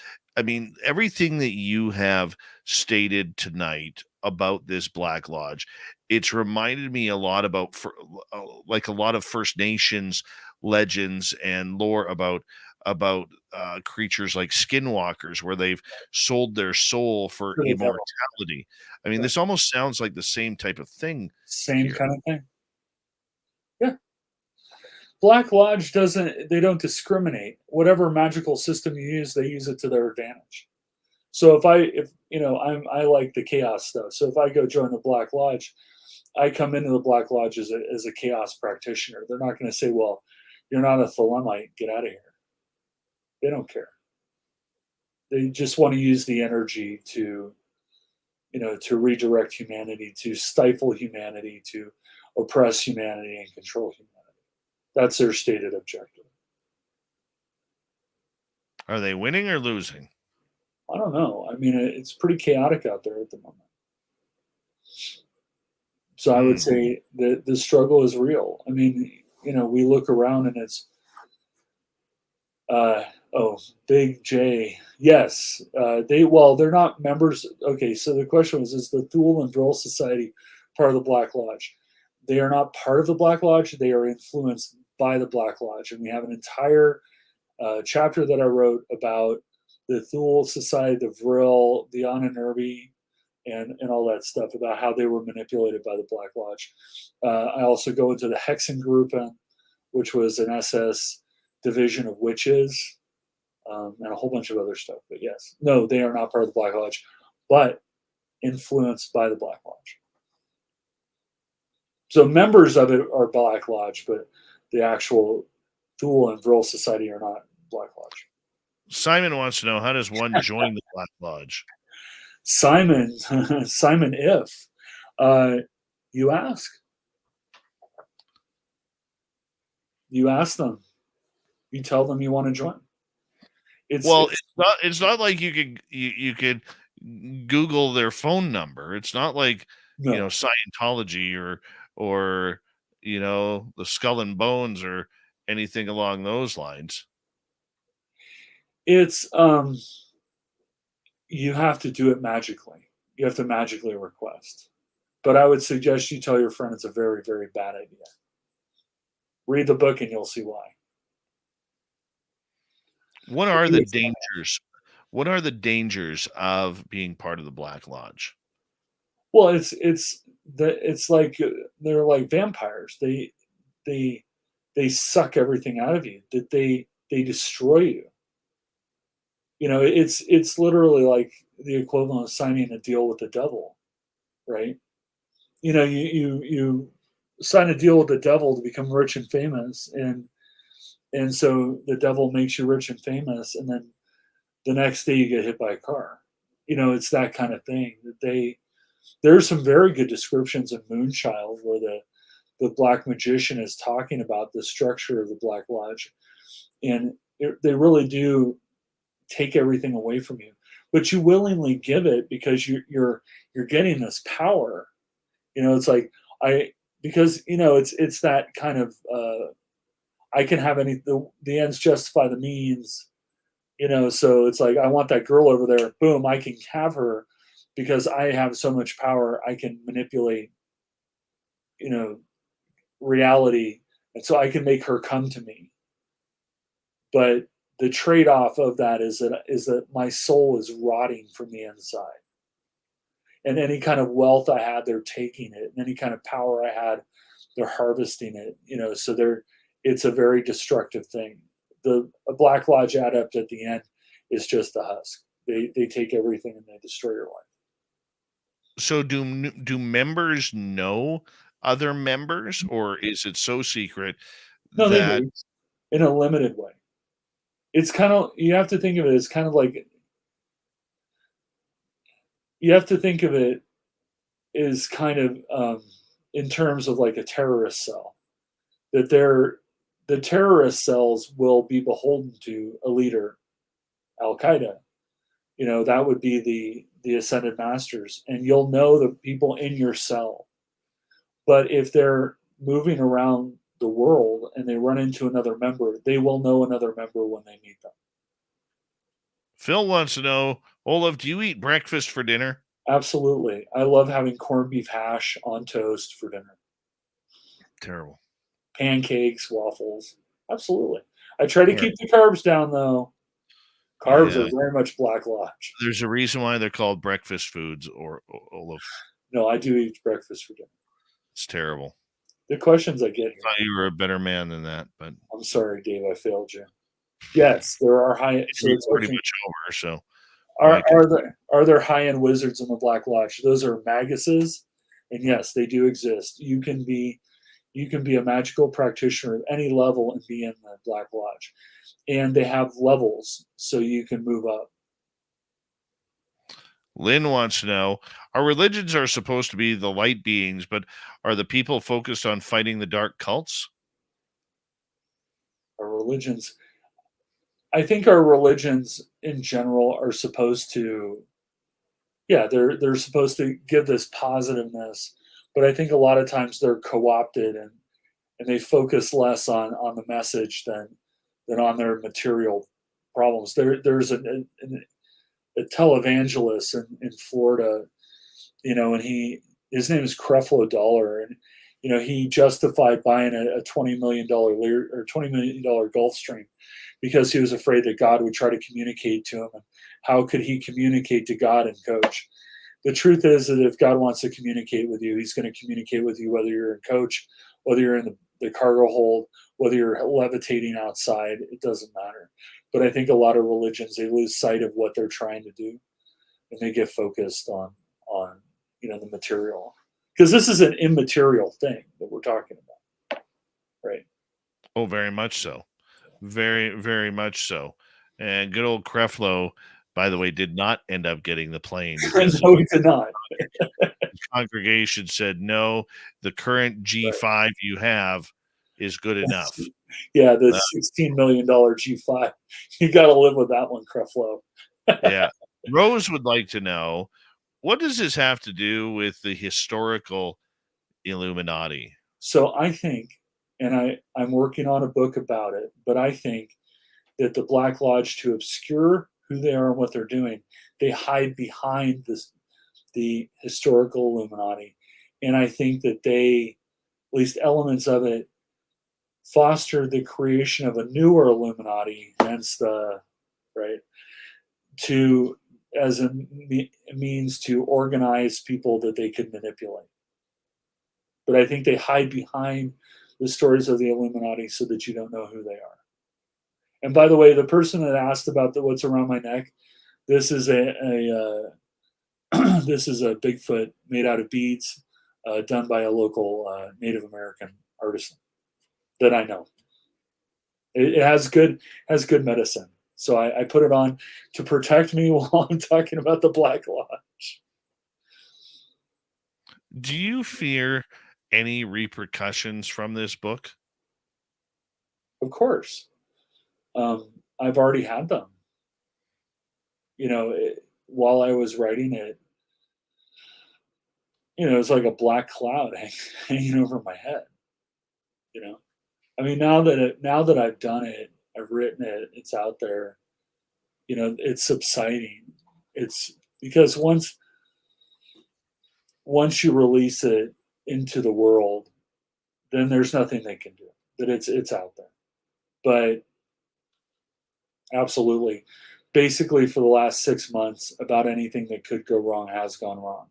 Relationships with people, health, financial stuff. I mean, it's an attack across the board. Yeah. The last 6 months have been pretty miserable in that capacity. So how do you protect yourself from that? Well, there's a variety of ways. One is to engage the secret chiefs, Haniel, the universe, and whatever your belief is, and ask for protection. Say, hey, I need help. Pray to whoever you pray to and ask for help. There's no problem in that. I've got iron spikes driven in, at the corners of my property to keep bad things out that are blessed. I was doing the LBRP, the archaic version, the super powerful version of the LBRP on a daily basis, sometimes multiple times a day. I salted. I mean, I did all kinds of things, about anything I could think of to try to protect, my family and my house and the people I care about. I did. Well, that's very cool. Yeah. That's very cool that you took care of that. So, Yeah, I tried. Do they, in the revenge factor, go after family, friends, health, bank accounts? They will hurt you in any way they can. They will hurt you in any way that they can to make you be quiet. So are we in danger for doing this show? I was in danger for writing the book, but once I published it, that's the end of it. It's gone away now. It's starting to subside. My father almost died. He had a health emergency that, we were like, that's lasted for months, and we had no idea until one day it went completely south, and it was bad. It was very, very, very, very bad, and it was just like it slaps you on the head. But he got through it. He's fine now. Everybody's okay. All because the book got published. Once the book was published, it kind of settled down. But in my dreams, I mean, walking past people at Walmart. I mean, I'm not joking. I was walking through Walmart. This person with about the worst mojo that you could ever imagine just looked like a normal person, walked past me. And as they walked down and came from behind, and I could just feel the negativity, like a sphere of negativity. And they walked past, and as they were walking past, they looked back at me over their shoulder, and they glared at me, and had this kind of like spooky smile. Just kept. I mean, it's Walmart. Were you followed at all? Not that I'm aware of. But they don't have to. They wouldn't have to follow you. They know where you are. So it's more about like remote viewing, astral travel type of stuff. Astral projection, invading somebody's dreams is horrible. Yeah. They attack you remotely. They come to you. They come to you. Okay, we got less than 1 minute to go here with you tonight, Olav, and I really appreciate you taking the time to join us and to be a part of this show once again. You're always such an incredible adventurist with us. Tell everybody where they can find Secrets of the Real Black Lodge Revealed. You can find it on Amazon. You can find it on Barnes and Noble. You can find it pretty much anywhere they sell books. You can find me on Facebook. I'm just Olav Phillips. Just look me up. I'm there. I'm Captain Tiki Show on Instagram. I have a radio show now. My mentor Dave convinced me to have a radio show, and I had the opportunity. So I have a radio show on a little community radio station here in the Sierras called KAD LP, and yeah, I'm gonna get Dave on. Dave will be my guest. Damn it. Hey Dave, how do you feel about the Black Lodge?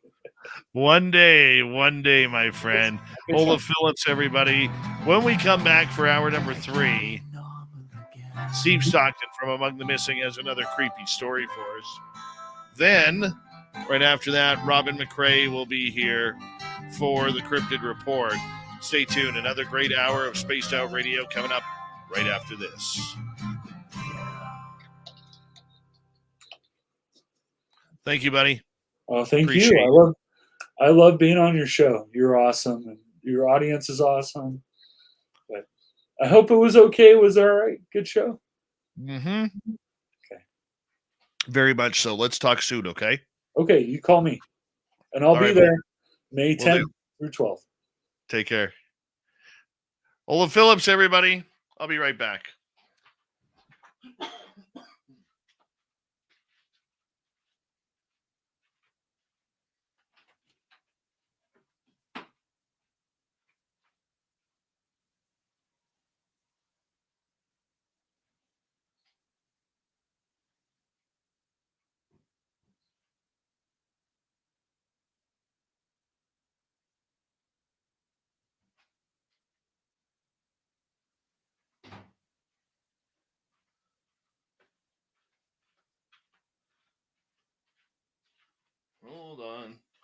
Hold on. Old Davey forgot his shoes here.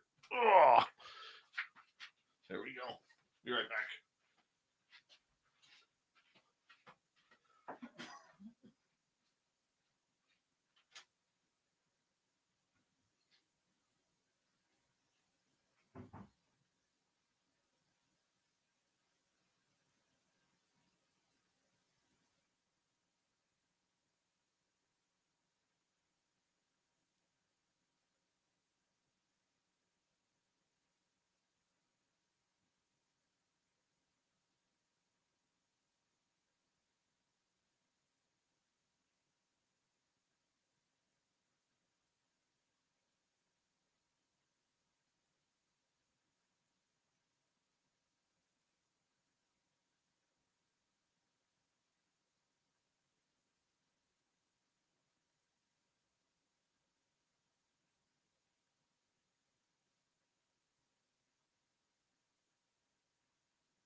right. Old Davy is back. Thurston Howell III, nice to see you. And a big thank you to Lord William, W. Decker, Debster, and T-Bone for the great super chats tonight. Very much appreciate the love and support, guys. And if you're new, thank you for hitting subscribe and ringing that bell. So we are here We are here 7 days a week for your listening entertainment. Space Travelers Club is open. You can join us for as little as $5 a month. Go to Patreon, type in Space Travelers. Foxy Joe, how you doing? Welcome to SOR Chat. The link, by the way, is in the description of the show on YouTube. Here we go. We got like 5 seconds. Roderick Martin, my twin. How you doing, brother? Good to see you. Much love.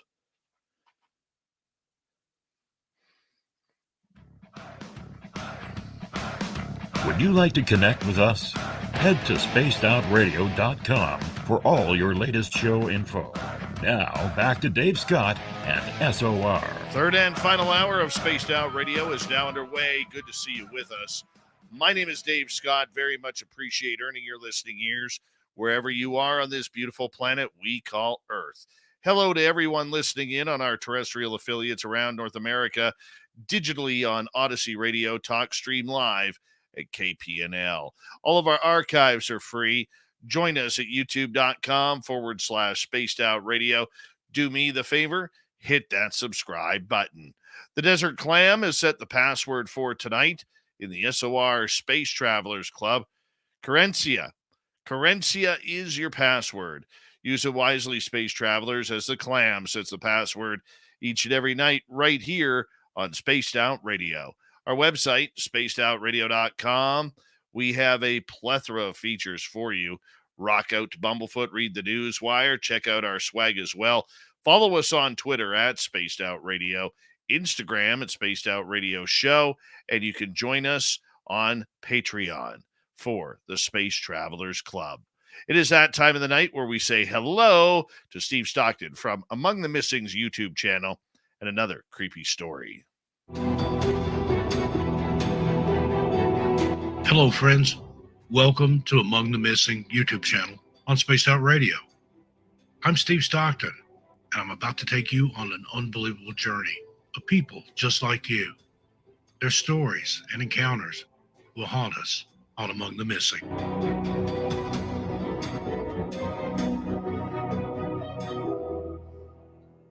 Now, there have been reports from hikers who have walked long distances on the Appalachian Trail without encountering anyone else, which can lead to feelings of isolation and unsettling thoughts. In a few cases, investigations have suggested that there may be unusual things to discover while on the trail. First up, Dudleytown, the cursed village. The quiet town of Cornwall was settled in the mid-18th century, much like many other areas of Connecticut.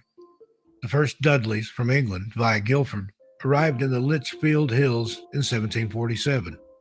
They played a pivotal role in forming a prosperous community, then known as Aylesbury, primarily driven by the burgeoning iron industry in the region. The settlers constructed homes, farmed the land, and forged iron, leading to the town's growth and prosperity. The town's eventual demise can be attributed to various factors, such as the depletion of farmland, the decline of the iron industry in the area, and the natural progression of younger Americans moving westward to settle new lands. However, some people believe that the Dudley clan was cursed, as many Dudleys met an untimely demise, and this curse extended to the village they founded. For reasons unknown, the population of Dudleys decreased over time and eventually dwindled to a point where the last resident abandoned the remaining town at the start of the 20th century. The surrounding forest gradually consumed the homes and buildings, leaving only a few decaying foundations and empty cellars as remnants of what once was. There's a widespread belief that those who have attempted to reside in Dudleytown have experienced terrible misfortune.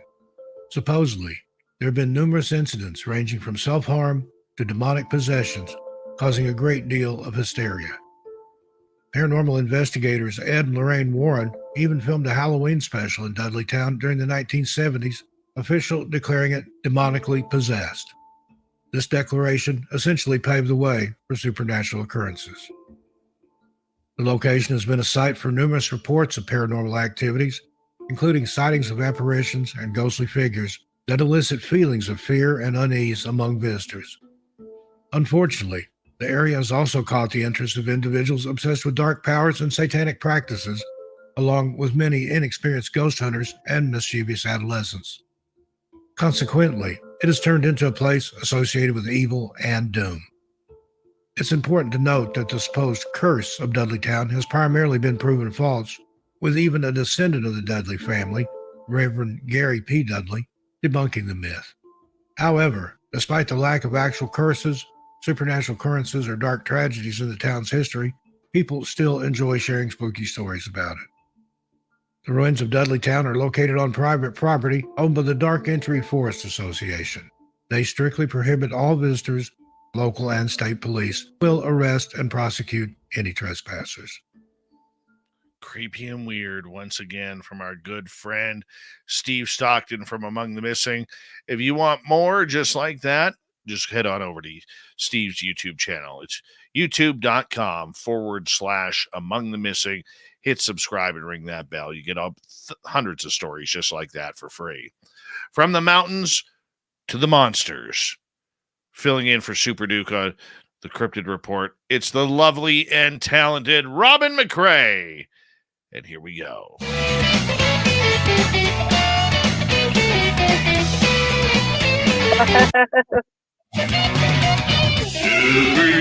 Finally get enough light in here. The Cryptid Report with Super Duke. Robin McCrae, who is sitting in her vehicle in her pajamas. Probably, No, I'm not in pajamas.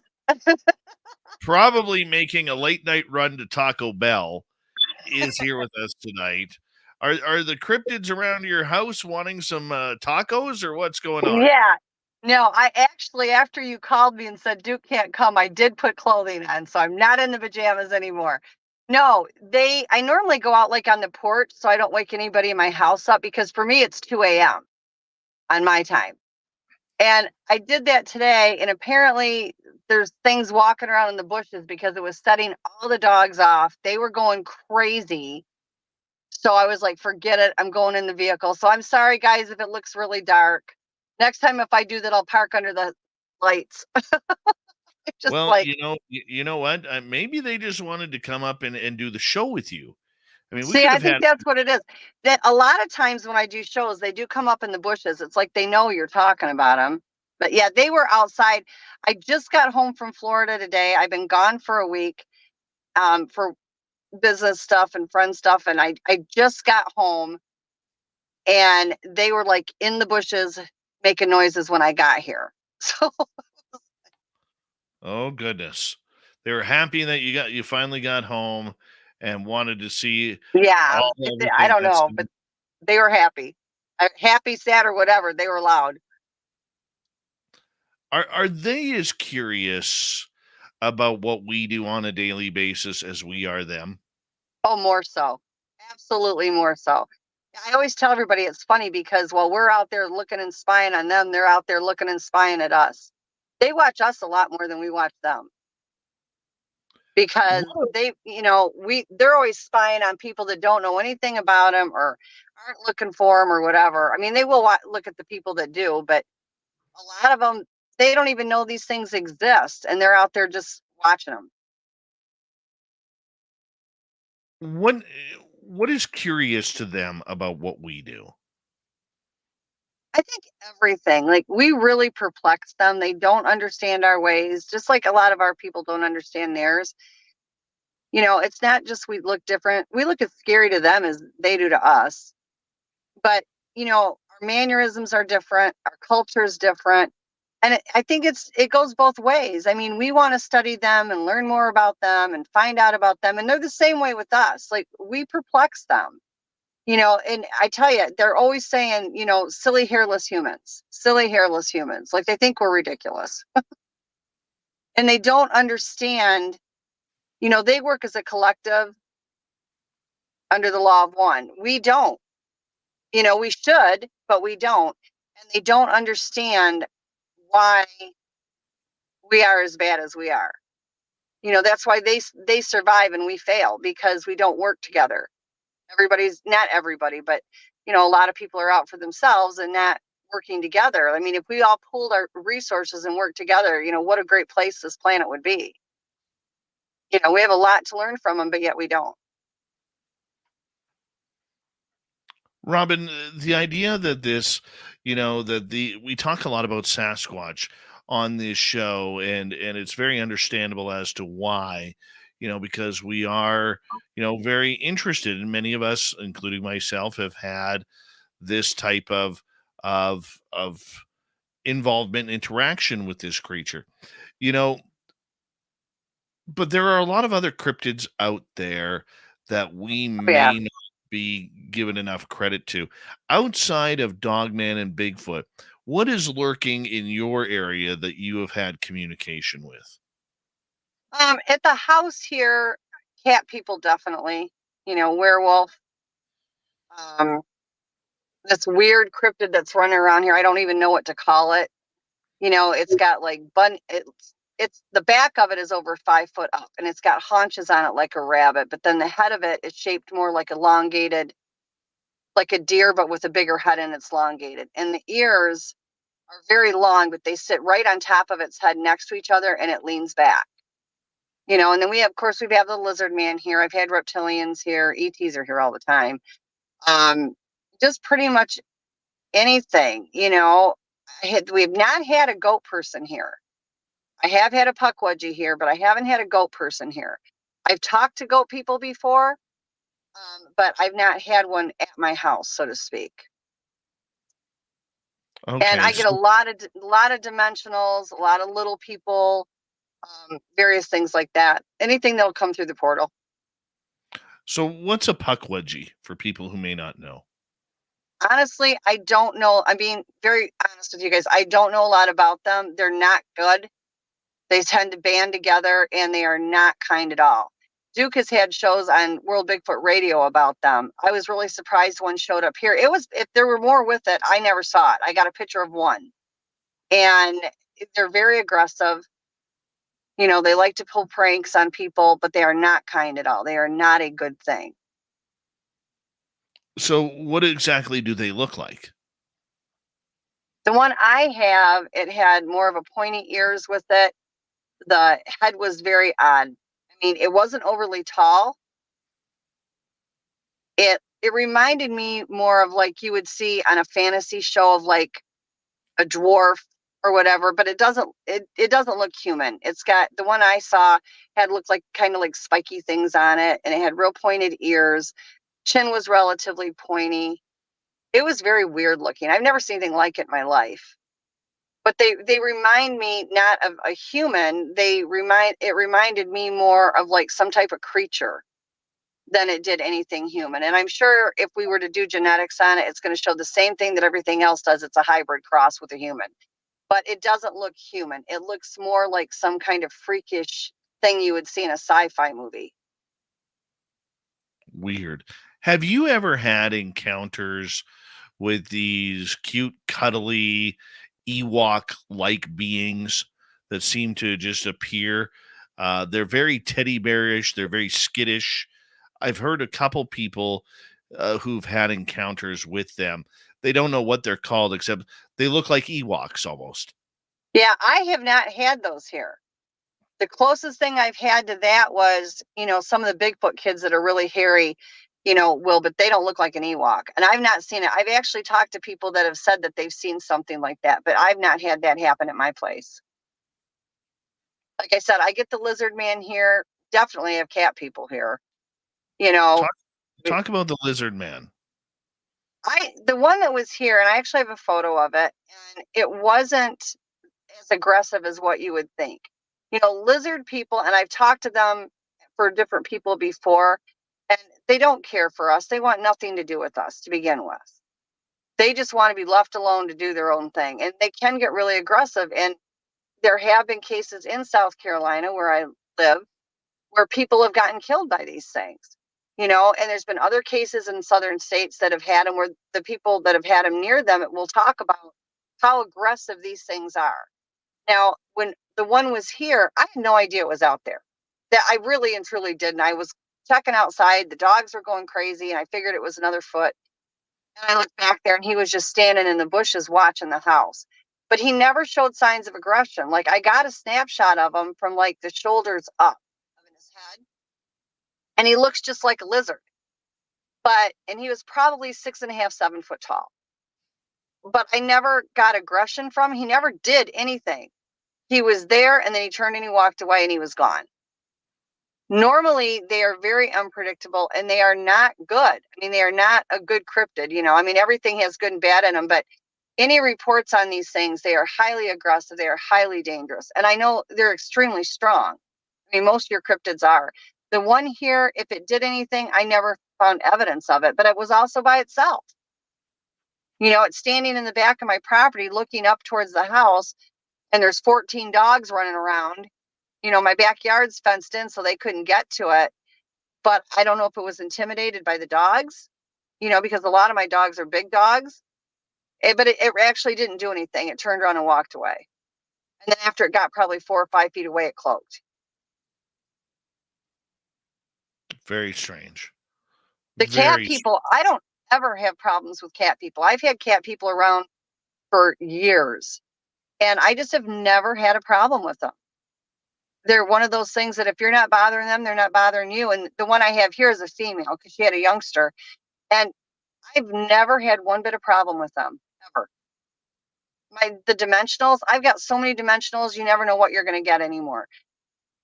And I don't have problems with them. Like, I really, they've been good. And dimensionals can go either way. Like, they just like doing their own thing, but they can go either way. There's good and bad and everything. They're not all bad. They're not all good. They exist and they have their own world. And the elementals are the same way. Elementals are just happy living and thriving in the woods. I get both of them, but I've not had problems. But I've been really lucky because I don't normally have a lot of problems with any of them at my place. Now, I get called out on different sites where there's problems, but I generally don't have problems when I get called somewhere with elementals, dimensionals. I've never had anybody call me with a problem with the cat person at all. I've had a couple people get hold of me for goat men. The goat men, when I've talked to them, I don't think they're as bad as what everybody thinks they are. I didn't have problems with them when I talked to them. They just want to be left alone. They are not really overly curious about us. I think the one was watching somebody, but that's all it did. They just want to be left alone. They don't want anybody in their space. They just want to be kept to themselves. They're not, like the Bigfoots will come up and they watch us, and the dogmen will watch us. Goatmen, really, I don't, occasionally you'll have one that'll get a little curious and watch, but they keep a distance. They can get aggressive. They don't want to be bothered. Like, when you get in their territory, they don't want you in their territory. They just seem really sad to me. Like, the Bigfoot, they have a sense of humor. Dogmen can have a sense of humor. The goat people just don't seem to at all. They just want to be left alone. The werewolves, they seem to be fine. And you think of a werewolf, these are not like you see in the storybooks where the humans are changing into werewolves and everything. They just call them a werewolf. The one that I have here, he's been lovely. I've never had a problem with him, but I've not had problems with the dogmen around me either. I've gone to areas and dealt with issues like that. And I've talked to problem ones, but as far as to come here to the house, I've not had that problem. Okay, back to this lizard person for a second. What's the difference between a lizard man and, say, an alien reptilian? Well, an alien reptilian is actually just an ET. It's the race of ETs that they are. When you get to the lizard man, the difference is, we don't have DNA to test it, but I would bet everything I have on the fact that it would come back human, lizard, and ET. And, there is a race of ETs that are reptilian. And it's really hard to tell them apart because I've seen both. But the reptilians I've seen, I've not seen any that had like the big long tails like the lizard man has. There's been some that might have had some a little bit, but not like you see in a lizard man. And the reptilians they're just pure evil. They live off planet. They come down here to do what they're going to do. And some live in inner earth, where your lizard man, they're just here. They were created by the ETs. They're another type of a human hybrid that's a 3-way split, from what I've been told. and what I've been able to find out from them and observe them. They have a whole different mindset. I don't think they've got as many abilities as the regular ETs have. And the lizard men, other than like when you're talking about a Draco, the lizard men are much bigger than a regular reptilian ET.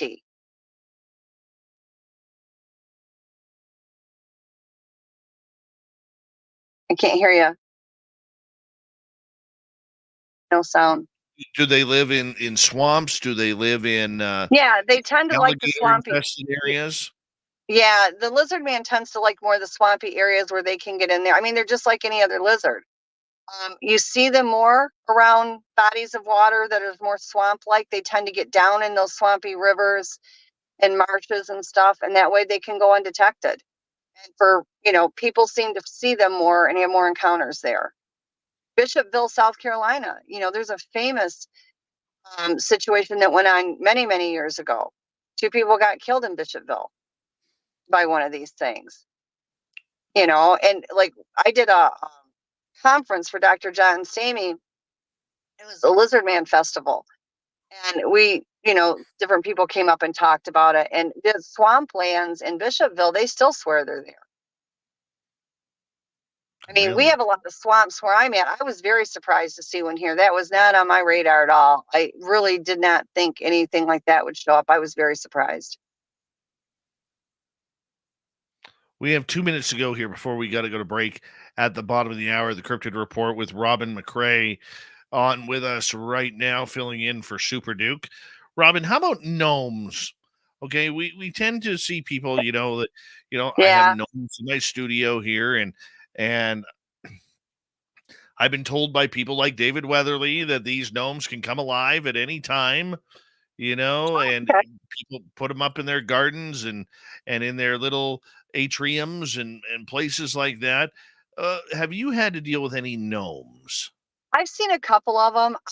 I will be honest, I didn't know anything about them coming to life, like, out of the statue form. I'm not going to say it's not possible because that's not been my experience, but that doesn't mean it's not true. I have seen a couple of the gnomes.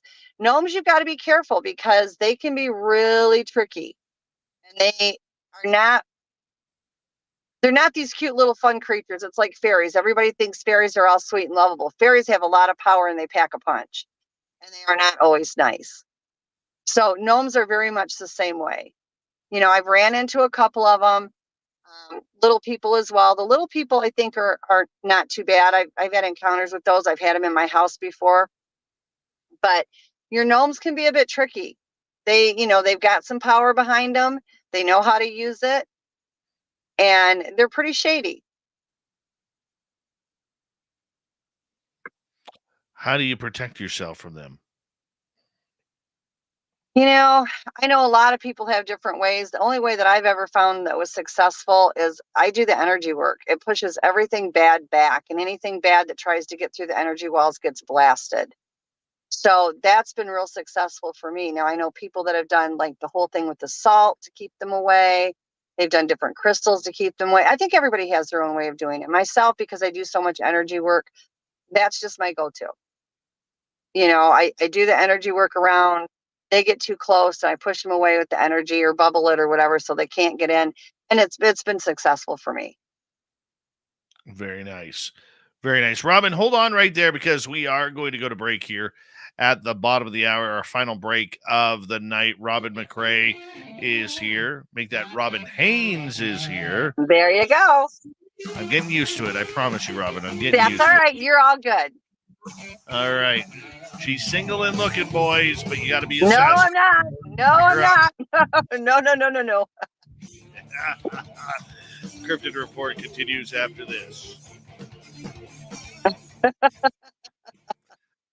So you didn't hear the last part of that where I said, but you got to be a Sasquatch, boys. Oh, okay. Yeah, that's good. Yeah, that I can handle. Oh, my goodness. So how are you doing, sweetheart? I am doing very, very well. And I'm actually, you know what? I had a pissed off day today. Did you? I did. Last year I took my son to a concert for one of his favorite bands. It was his first concert. And the band is coming back to Vancouver next week. Oh, I cool. bought tickets a month ago. And because he's only 10, I make sure that before I buy tickets that there's no age restrictions at the Right. venue. So I go to put my tickets on my phone today and find out now there's an age restriction. Oh no. And there's nothing I can do about it. And because I bought my tickets through StubHub instead of Ticketmaster, I can't get my money back. Oh, that would be making me furious. So I'm out right now $138. It's not much, but either way, Yeah, but it still adds up, and then your son's disappointed. Well, I talked to him today, and he's like, "Daddy, are we still going to Guns N' Roses?" And I said, "Yes, we are, son. F yes, we are." I'd go. Yeah. I mean, tell him he's 11 or 12. They're not going to ask for his birth certificate. Just if they ask for his birth date, adjust the birth date. I'd go anyway. Up here it's 19. Really? Yeah, because the place that they're having it is in the Commodore Ballroom in Vancouver. And technically, it's considered a bar. That's too bad. Yeah. That So really I would be mad too. Yeah, I'm probably going to sell the tickets, or I got a couple people that I know that, sometimes maybe this is one of my ways where I can give somebody something to smile about. So I've got a couple people in town here that I might try. Lord William, no, I wouldn't go to the band without my son. You know what? When I took him to his first concert last year. I fell in love with being at a concert with him and sharing that memory in that moment. And so I don't see myself going to a concert outside of or anywhere without him now, because we just had a lot of fun. That's So great. yeah. I love that. So I look at it like eventually, you know what, we will have excuse me, everything ready to go, and everything will be fine. And the one thing about the band that he likes is they're pretty social media savvy. So I actually sent them a note on Facebook, just basically saying, "Hey guys, my boy we were really looking forward to the show. Unfortunately, like when I bought the tickets, there was no age restriction, but since then there's an age restriction at the Commodore Ballroom in Vancouver. When you come back to Vancouver, could you please, for your younger fans, maybe look at venues that don't have an age restriction?" Because it's not the band's fault. It's their booking agent's fault. Right. Okay, the band's just there to play. They just want the tickets sold, and why not? They're there for the fans and to play for the fans. Problem is, you have a lot of fans who are younger and now can't go because you're in a 19 plus age to, have to, minimum 19 years old to enter this facility. So, I feel bad, but there's nothing I can do. So maybe next time, maybe they'll read my note and they'll say to their tour manager or whoever, say, "Hey, next time we're in Vancouver, let's try and get back to another place where where our fans of any age can join us to rock out." Yeah. So, hopefully it works. If it doesn't, that's okay. We'll just see him again sometime.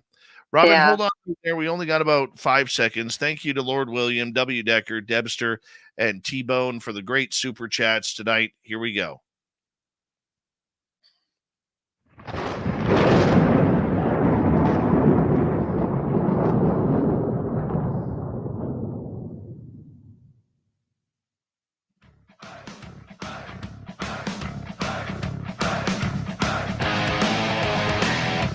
Here we go with the final half hour of Spaced Out Radio tonight. Talking cryptids with Robin Haynes, and we will get to her momentarily. I want to remind you that if you've missed most of this show or others, check out our free archives by going to youtube.com/Spaced Out Radio. Do old Davey the favor, hit that subscribe button. Our website is spacedoutradio.com. We have a plethora of features for you. Rock out to Bumblefoot, read the news wire, check out our swag as well. Follow us on Twitter at Spaced Out Radio, Instagram at Spaced Out Radio Show, and join us on Patreon in the Space Travelers Club.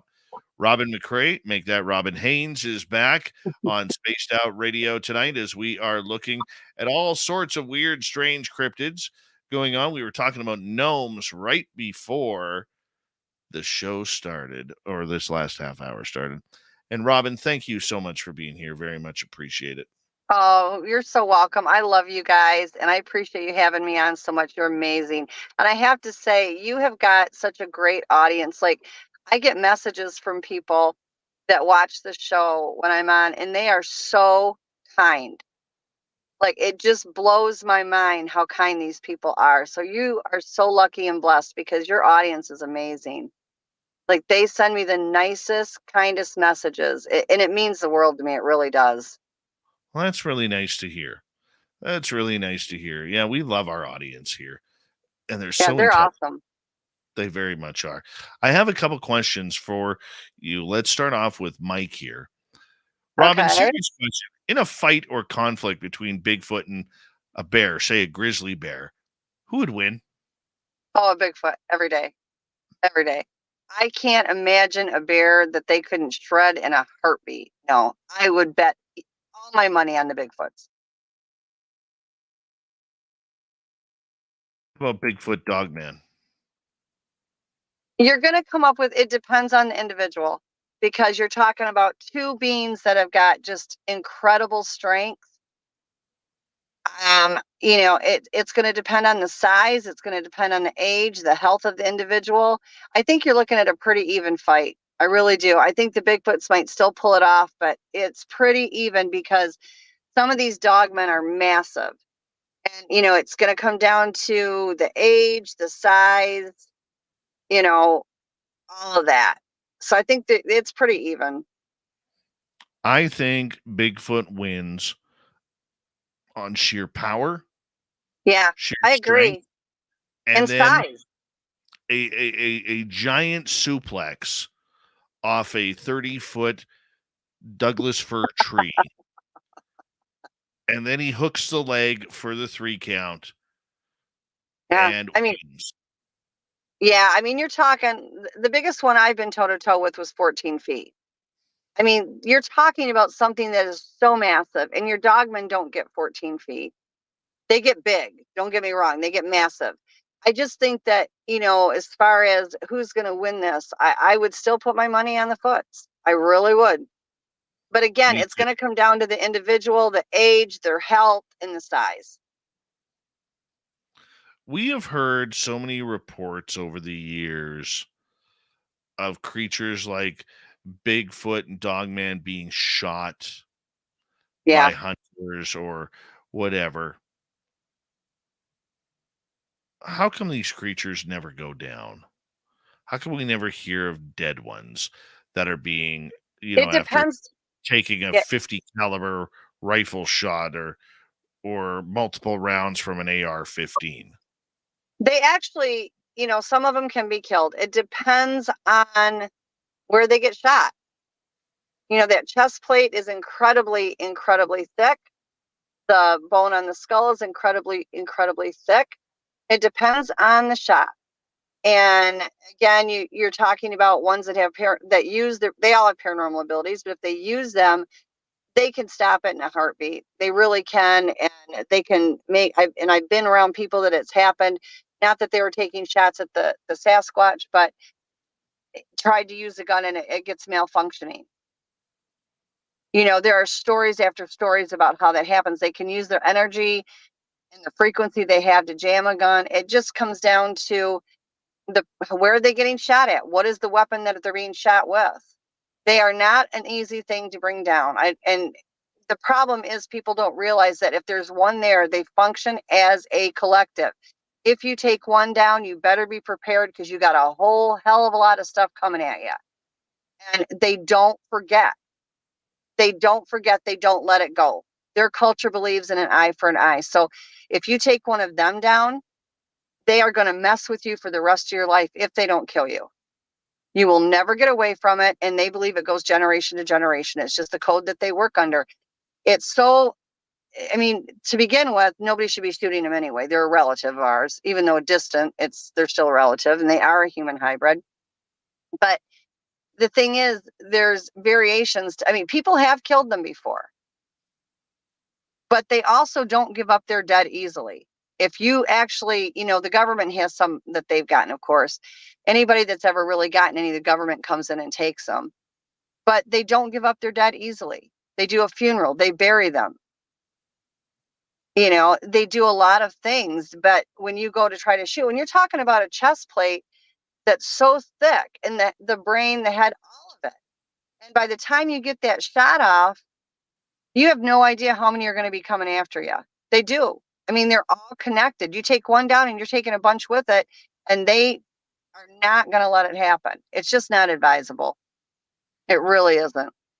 Are they fast healers? I think to a degree, yeah. They do. The healing is done with energy. I've done healing work on them with energy, and they do. They heal pretty quickly. It's opposed to us. But they get illnesses, they get mortally wounded as well. Okay. So I remember reading this Dogman story a number of years ago where a young man was coming home from doing some shooting with his friend, riding his bike home, on a dark road, sees or hears this creature in the trees kind of following him as he's riding. The faster he rides, the faster the creature moves. And eventually he stops his bike. He hears the creature keep going, and then it steps out onto the road. And he puts about 8 or 10 shots into this dogman type creature. Okay.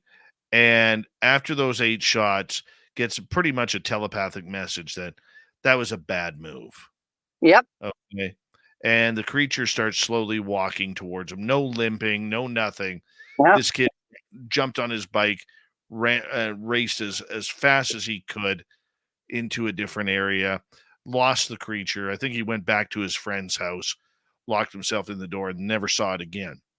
Okay. So in a situation like that, how would that creature be able to survive 8 point blank shots? It depends. They do what they call an energy shield around them. And I've actually seen where they've done this with different animals in the woods that they've used as pets. It's like the energy bubble, but it's an energy shield. And it's a frequency and energy combined. And it will literally repel some of these shots. I've seen it happen. Not being done at a cryptid, but when they've had like a coyote or whatever that they've got running with them, and somebody's tried to shoot that coyote, you'll watch the bullet go right towards it, and then it just drops. It never hits them. Never hits them. And I know, anybody that's done a lot of research in the field with cryptids or with the ETs knows that prolonged exposure to them because of the high level of energy and frequency that they have can cause health problems on us because our bodies aren't made for it. And so it's because of what they radiate. And it's the same thing when it comes to this energy shield. Now, as much stuff as I've learned by them and from them, I had no idea about the whole energy shield till several years ago. And I was around them all the time. And I finally got to when they told me about it, they said it helps protect them from things, gunshots. If they've got it up. If they don't have it up, it's not going to help them. but other things. And so now when I'm interacting with them, I always say to them, will you please bring the energy down, bring that shield down, because it's not safe for me. If you want me here with you, bring it down. And they generally will, unless they feel threatened. If they feel threatened, it's up and there's nothing going to get through it. Can you see this shield? Not really. I mean, I think for me, like, I can feel it when it's up because I'm so sensitive to that stuff. If you get too close to them, some people will pick up that they feel a little bit woozy or dizzy or whatever, and it's from the energy that radiates off of them. But if they're in a paranormal mode, they can repel that stuff with it anyway. And I know how crazy it sounds. I really do. I mean, it's taken a lot of years for me to accept a lot of the things that they do. So I get how nuts it sounds, but they do have these abilities. It's just a fact. And they can repel a lot of things with them. Does that mean that they can't be killed? No, it doesn't. Unfortunately, I wish it did, but it doesn't. They can still get killed. But it just, again, it goes down to the individual. If they are using the paranormal abilities, if they're using it, if they're ambushed and they don't know it's coming. Justin Smija killed some, by the element of surprise. They weren't prepared for it. They didn't defend themselves. And, we did one of the samples that was in the Sasquatch genome study was in it. But, it just, again, it depends. If you've got a group that they use the telepathy and the cloaking, but they don't use any other paranormal abilities, it's easy to get them. If they don't know you're coming and it's the element of surprise, it can happen. You can bring them down. But if they think you're coming for them, and this goes with all the cryptids, you're not really going to get your desired results. Okay, so we're out in the forest. You and I were walking around, having a joyous time, enjoying nature. What's going to attract any type of sighting to us?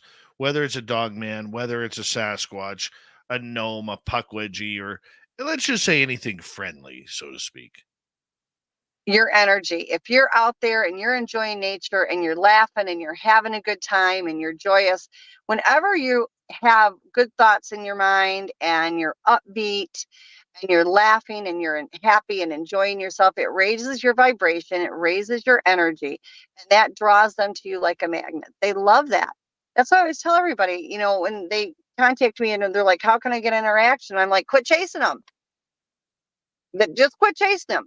Go in an area you think they might be, sit down, have a bonfire, or just sit there with a group of people, laugh, enjoy yourself. It draws them to you.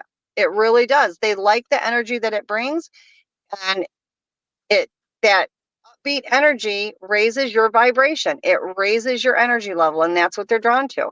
That's why they're drawn to a lot of people. Everybody says, why this person? Why that person? Well, take a look at that person. If they're an upbeat person, if they're a joyous person, if they're a happy person, that frequency and that energy is up and they love it. If you find a person that's very depressive all the time, very angry all the time, you're going to find a lot of the bad stuff there because they have that dark energy around them and it draws the dark stuff to them like a magnet. How quickly do they pick up on bad energy? Immediately. It's like a neon, when you have good energy because you're happy, it's almost like this invisible beacon that goes up in the sky, like the bat signal and everything sees it. But when you're down, and everybody gets down at times, nobody's upbeat 20 all the time. I mean, we all have our moments where we're down. But when you stay down perpetually, it is. And even as soon as you come down even one time, things pick up on it. And then what they do is they come in and they feed off that dark energy, and they will literally blow up your world to keep you in that state of dark energy. And it's like if you're going to go to a restaurant, to a buffet. That's why with the people I work with, when they get in they get in those moments like that, I'm like, get your butt outside, get your shoes off, get your feet on the ground. Let's pull some energy from the ground, which it always helps. The earth is the biggest energizer battery that there is, and it's all pure. You pull that energy up and it makes you feel lighter. It makes you feel better. That's what I do. Anybody can do whatever works for them. But a lot of people, and I do teach the energy work classes and stuff, and that's what I teach them there too. It works. It changes that frequency. It changes the energy. You feel better. You feel more relaxed. You're happier. You feel more energized. And it does help push the bad stuff off. I can see that. I can see that. Is this why we see a creature like Sasquatch way more curious of children? When children are out in the forest and they're playing and they're laughing and they're, playing hide and seek Oh yeah. or toy cars or riding their bikes or volleyball, whatever it may be. Oh, Is this what attracts them? Is that happiness, if you say it's energy?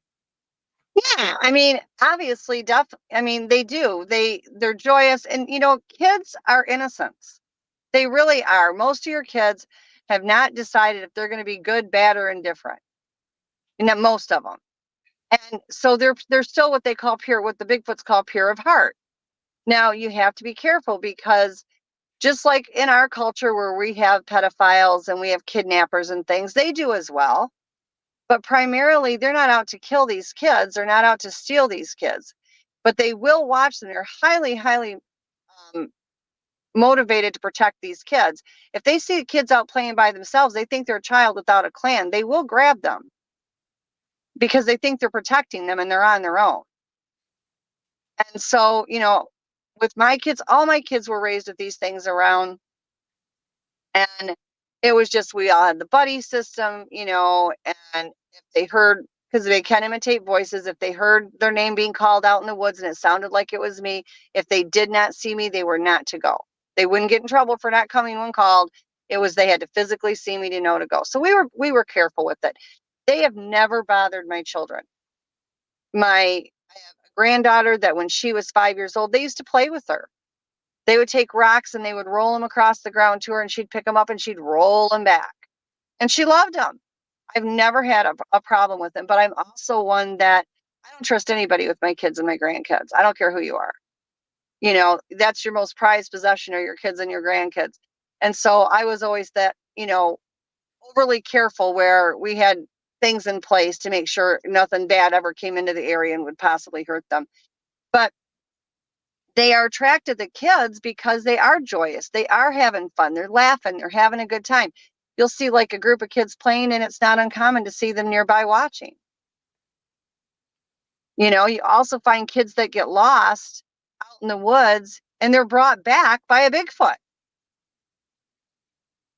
because they want to help them. They're not all bad. They're not all kidnappers, but they are attracted to them because of the energy that they radiate, and they still consider kids as being pure of heart because they haven't been turned good or bad yet.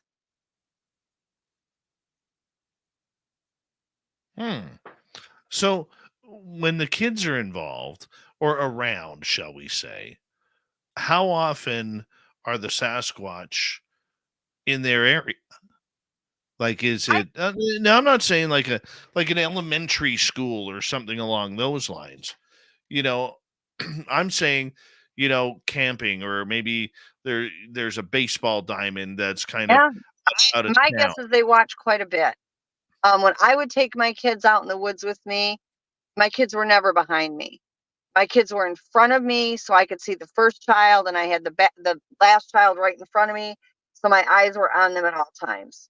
At all times. Never were they allowed to walk behind me or anything like that. They were always kept in front of me. I never had a reason to be concerned. They never did anything to give me a reason concern. It was just being proactive. You don't know what you're going to encounter. It's like if you go to Walmart, how many children have been kidnapped in Walmart? Multiple ones. Because you don't know who's going to come through those doors. There may be like 99.9% really good people there, and that 1% is a bad person that came in. And you don't know. It's the same thing. So when I would go out in the woods with my kids, and my kids went out daily with me in the woods, I never had a problem. Never. But I was careful, and I felt that they were safe, but I made sure to put plans in place to make sure that it stayed that way. And like I said, they used to play with the kids. They played with the grandkids. They used to go, my boys would sit, and all my kids had TVs in their room and cable. And they would go, and the boys would come out and say, Mom, we just looked out our window and there's these two big hairy guys out there sitting Indian style watching in the window towards the TV. And I said, what? And they said, yeah. And as soon as they saw us watching them, they stood up and walked into the woods. I mean, they're attracted to the kids. The kids are joyous. They're happy. They're excited. The one thing about a child is their energy level is up. All of those things attract them.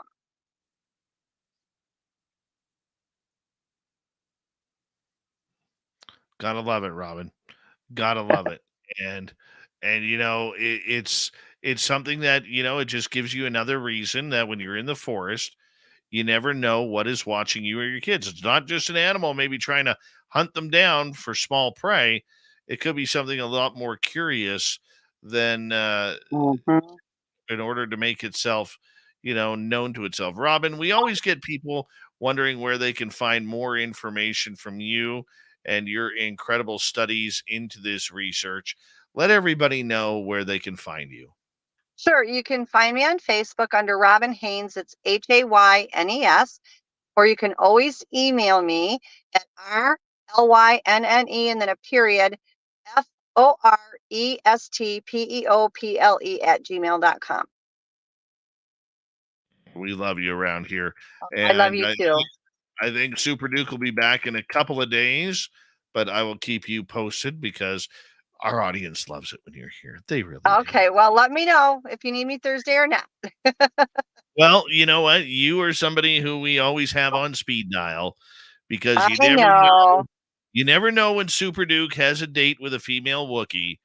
I And know. You know how he is with his Wookiees. So what are yeah, you going to do?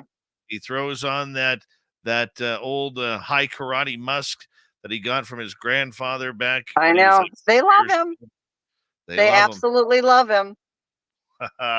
Robin, you take care, okay? You We'll take talk to you care, soon. sweetie. Bye, everybody. Thanks for showing up. Bye. Thank you to Robin McRae and Olav Phillips for a great show tonight on Spaced Out Radio. What a night of magic that we had, isn't it?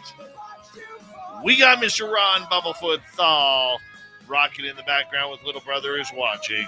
Bumblefoot is the official music of Spaced Out Radio, rocking us in and out of every single show. Get your horns up for the guitar god himself. Special thanks to everybody listening in at home, at work, in your cars, wherever you may be. Thank you to everyone in our chat rooms tonight. YouTube, Twitch, LGAP, Facebook, Spreaker, LinkedIn, the Space Travelers Club, and on Twitter at hashtag Spaced Out Radio. Remember, this show is copyright by Spaced Out Radio and SOR Media Ventures Limited. Thank you so much for choosing to share your evening with us, because together, my friends, we own the night.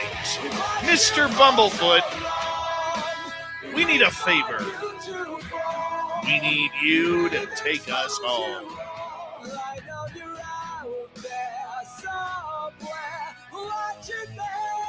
Yes, the Woo Train has docked for the night. But soon, my friends, we shall ride again.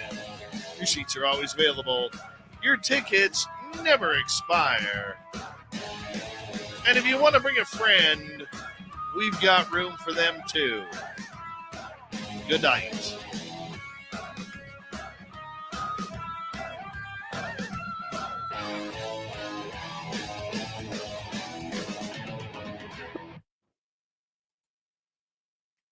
That was fun. Good show. Very good show.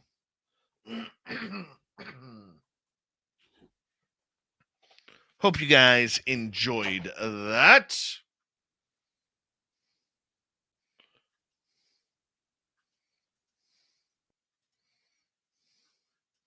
That was good, wholesome fun right there. Any hoodles? Questions from all of you as we sit here together.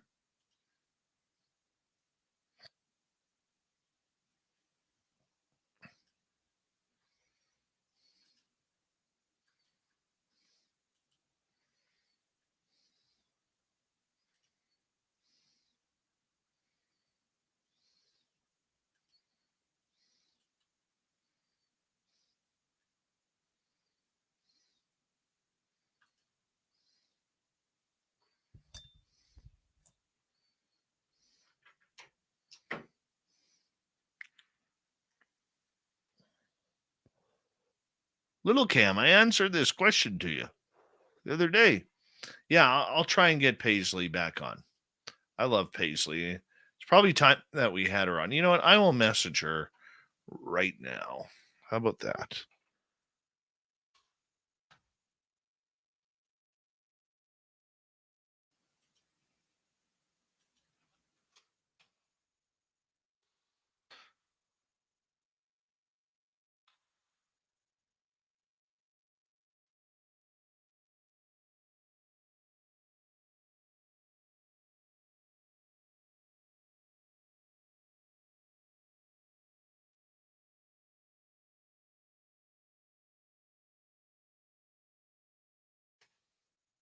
There. I've sent her a message, and we'll try and line something up with her soon. How about that?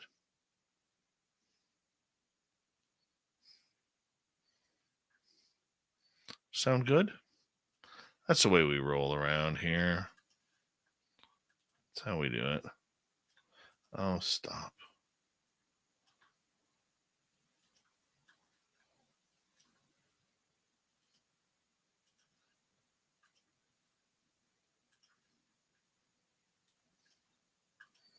This weekend, I'm heading back out in the forest.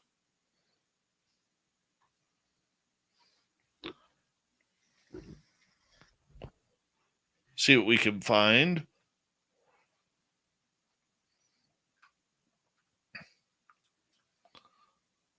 You never know. You know, Joe, you should actually get a hold of Olav Phillips. I think he lives by you, to be blunt.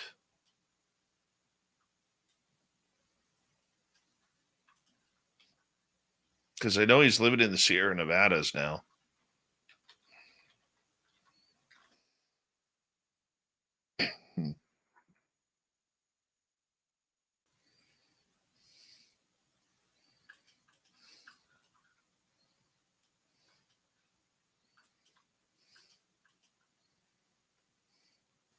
Oh, not me. Not me, Debster. No dates with Bigfoot. Hopefully. Actually, I wouldn't mind one. Oh, Lubla just ran into the woods growling. Lubla. I like Lubla.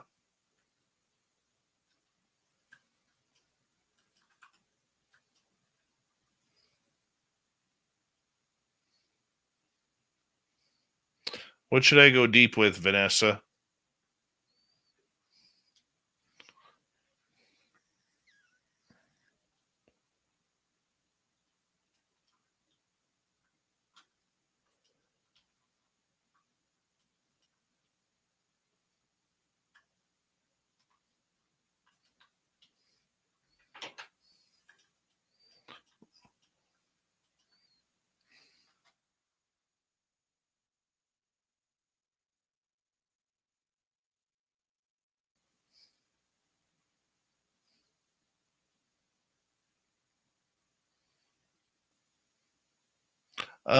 Pixie Lara.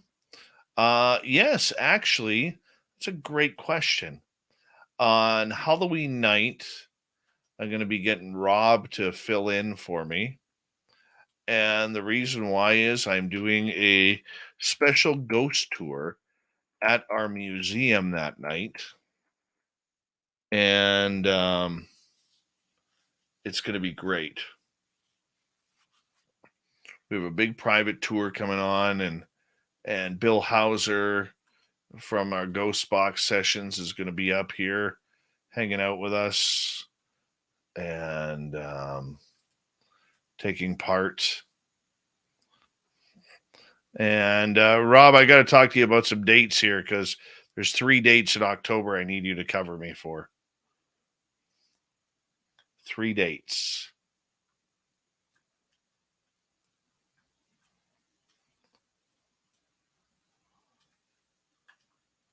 Including when I'm at Guns N' Roses in Vancouver, rocking out to Paradise City. Greatest rock band ever.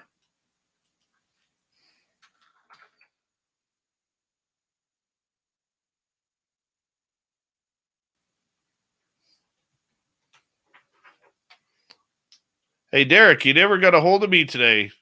I thought you were going to get a hold of me.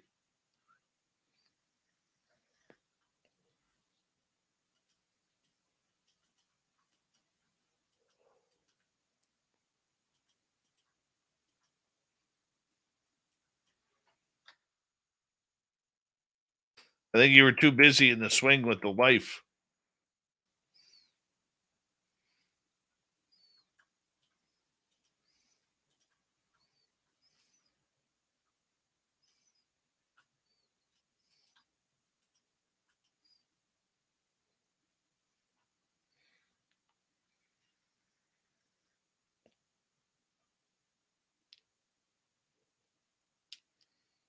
What I'm real excited about is next weekend, not this coming weekend, but the following previous weekend to that, or post weekend to that. I am going fishing. I haven't been fishing in this area since I moved up here. And so I'm heading back down for our Thanksgiving weekend and going to spend some time with my friends on the river fishing for salmon.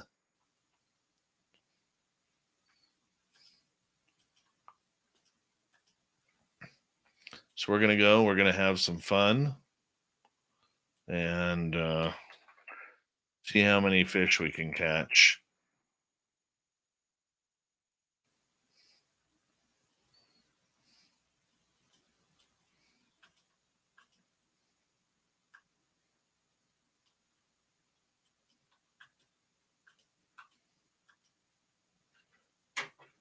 Going for salmon.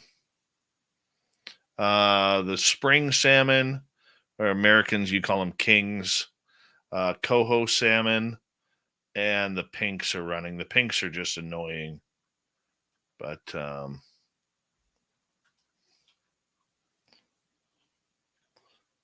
it's going to be fun, man. It's going to be a lot of fun.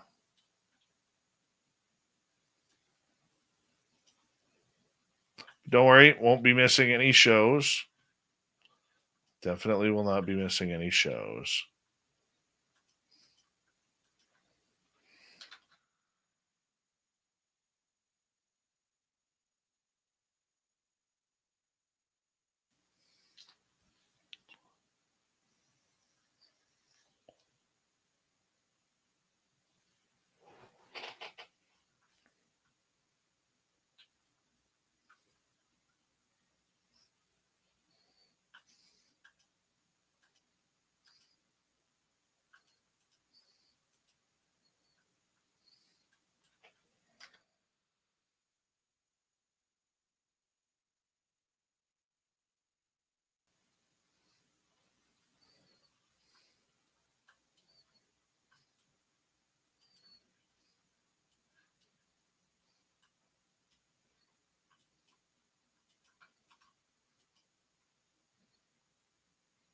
We're going to be standing on shore casting.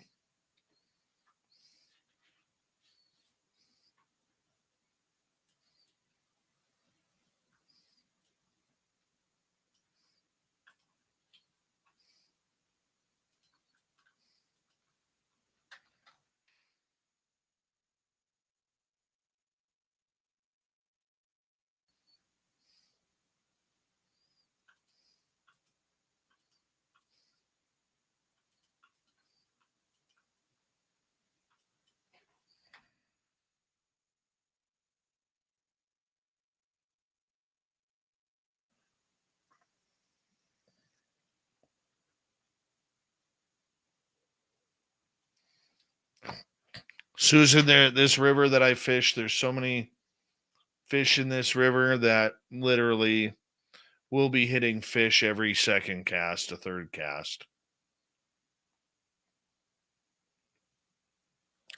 Sabrina, in Canada, you can't. That's only for First Nations people. And if you get caught doing that,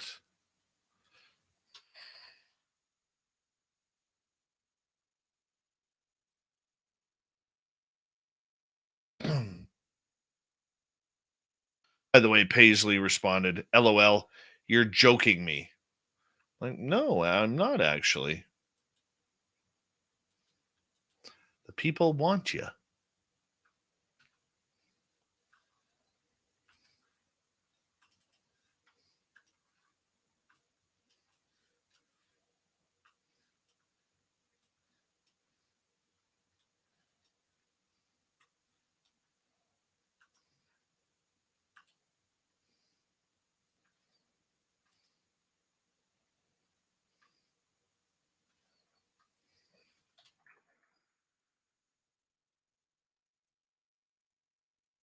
Are you available?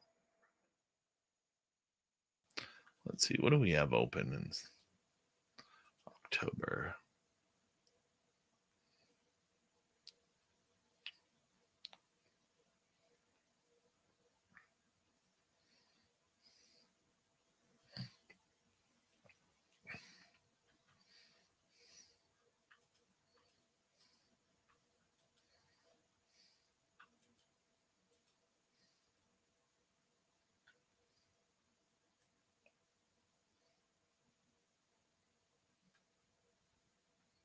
Hi, Mystics Walk. Yes, Derek. Derek, did you ever answer my question about why you didn't get a hold of me today? I didn't see the response.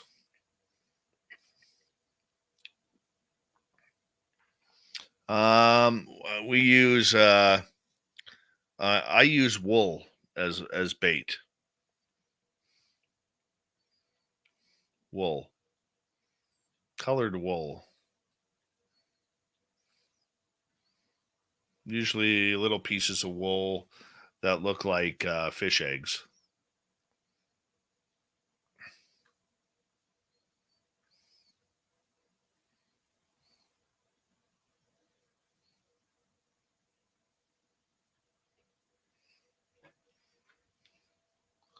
Hold on.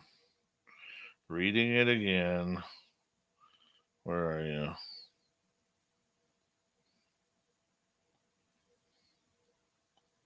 Oh, I thought you said you were going to hold of me later today. Okay.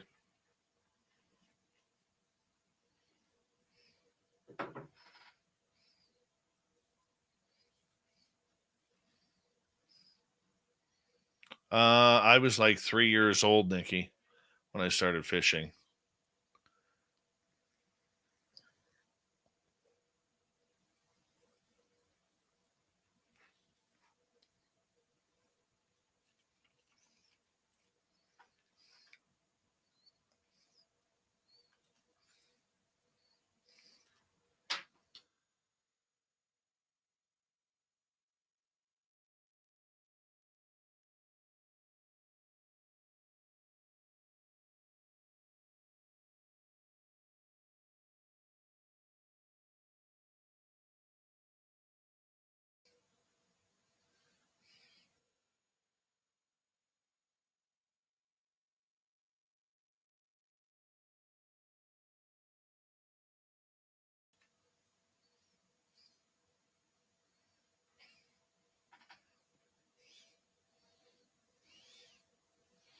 Take a picture of that.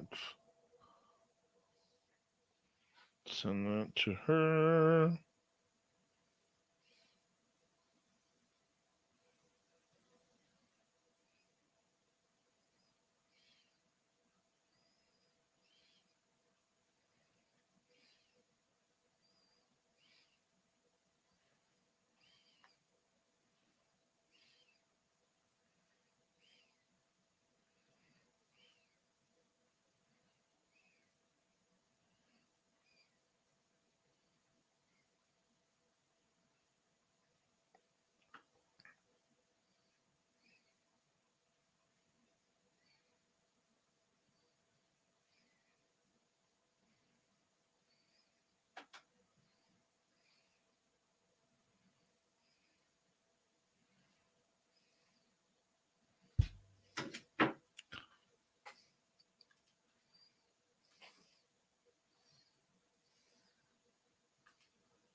God, I wish I did, Booty Bungle.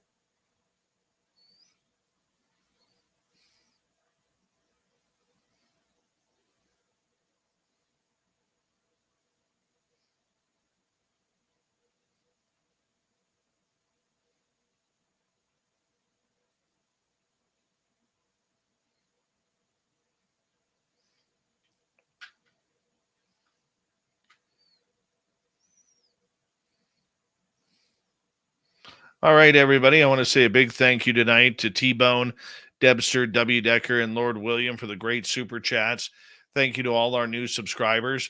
And for just $5 a month, guys, you can come in and join the SOR Space Travelers Club on Patreon. The link is below. Trust me, I'm trying to add things there all the time, and we could make it bigger and better with your help. And really appreciate the love and support. Tomorrow night on the show, who is joining us? Let me take a quick peek here. Who's tomorrow night? And tomorrow night is, oh yes, Paul H. Smith, retired Army major who worked in remote viewing programs within the military. Cool, eh? We'll see y'all tomorrow night. Thank you for coming on in tonight. Hope you enjoyed yourself.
Stay healthy, my friend. You too. If you need bail money, give me a call. Always, Dad.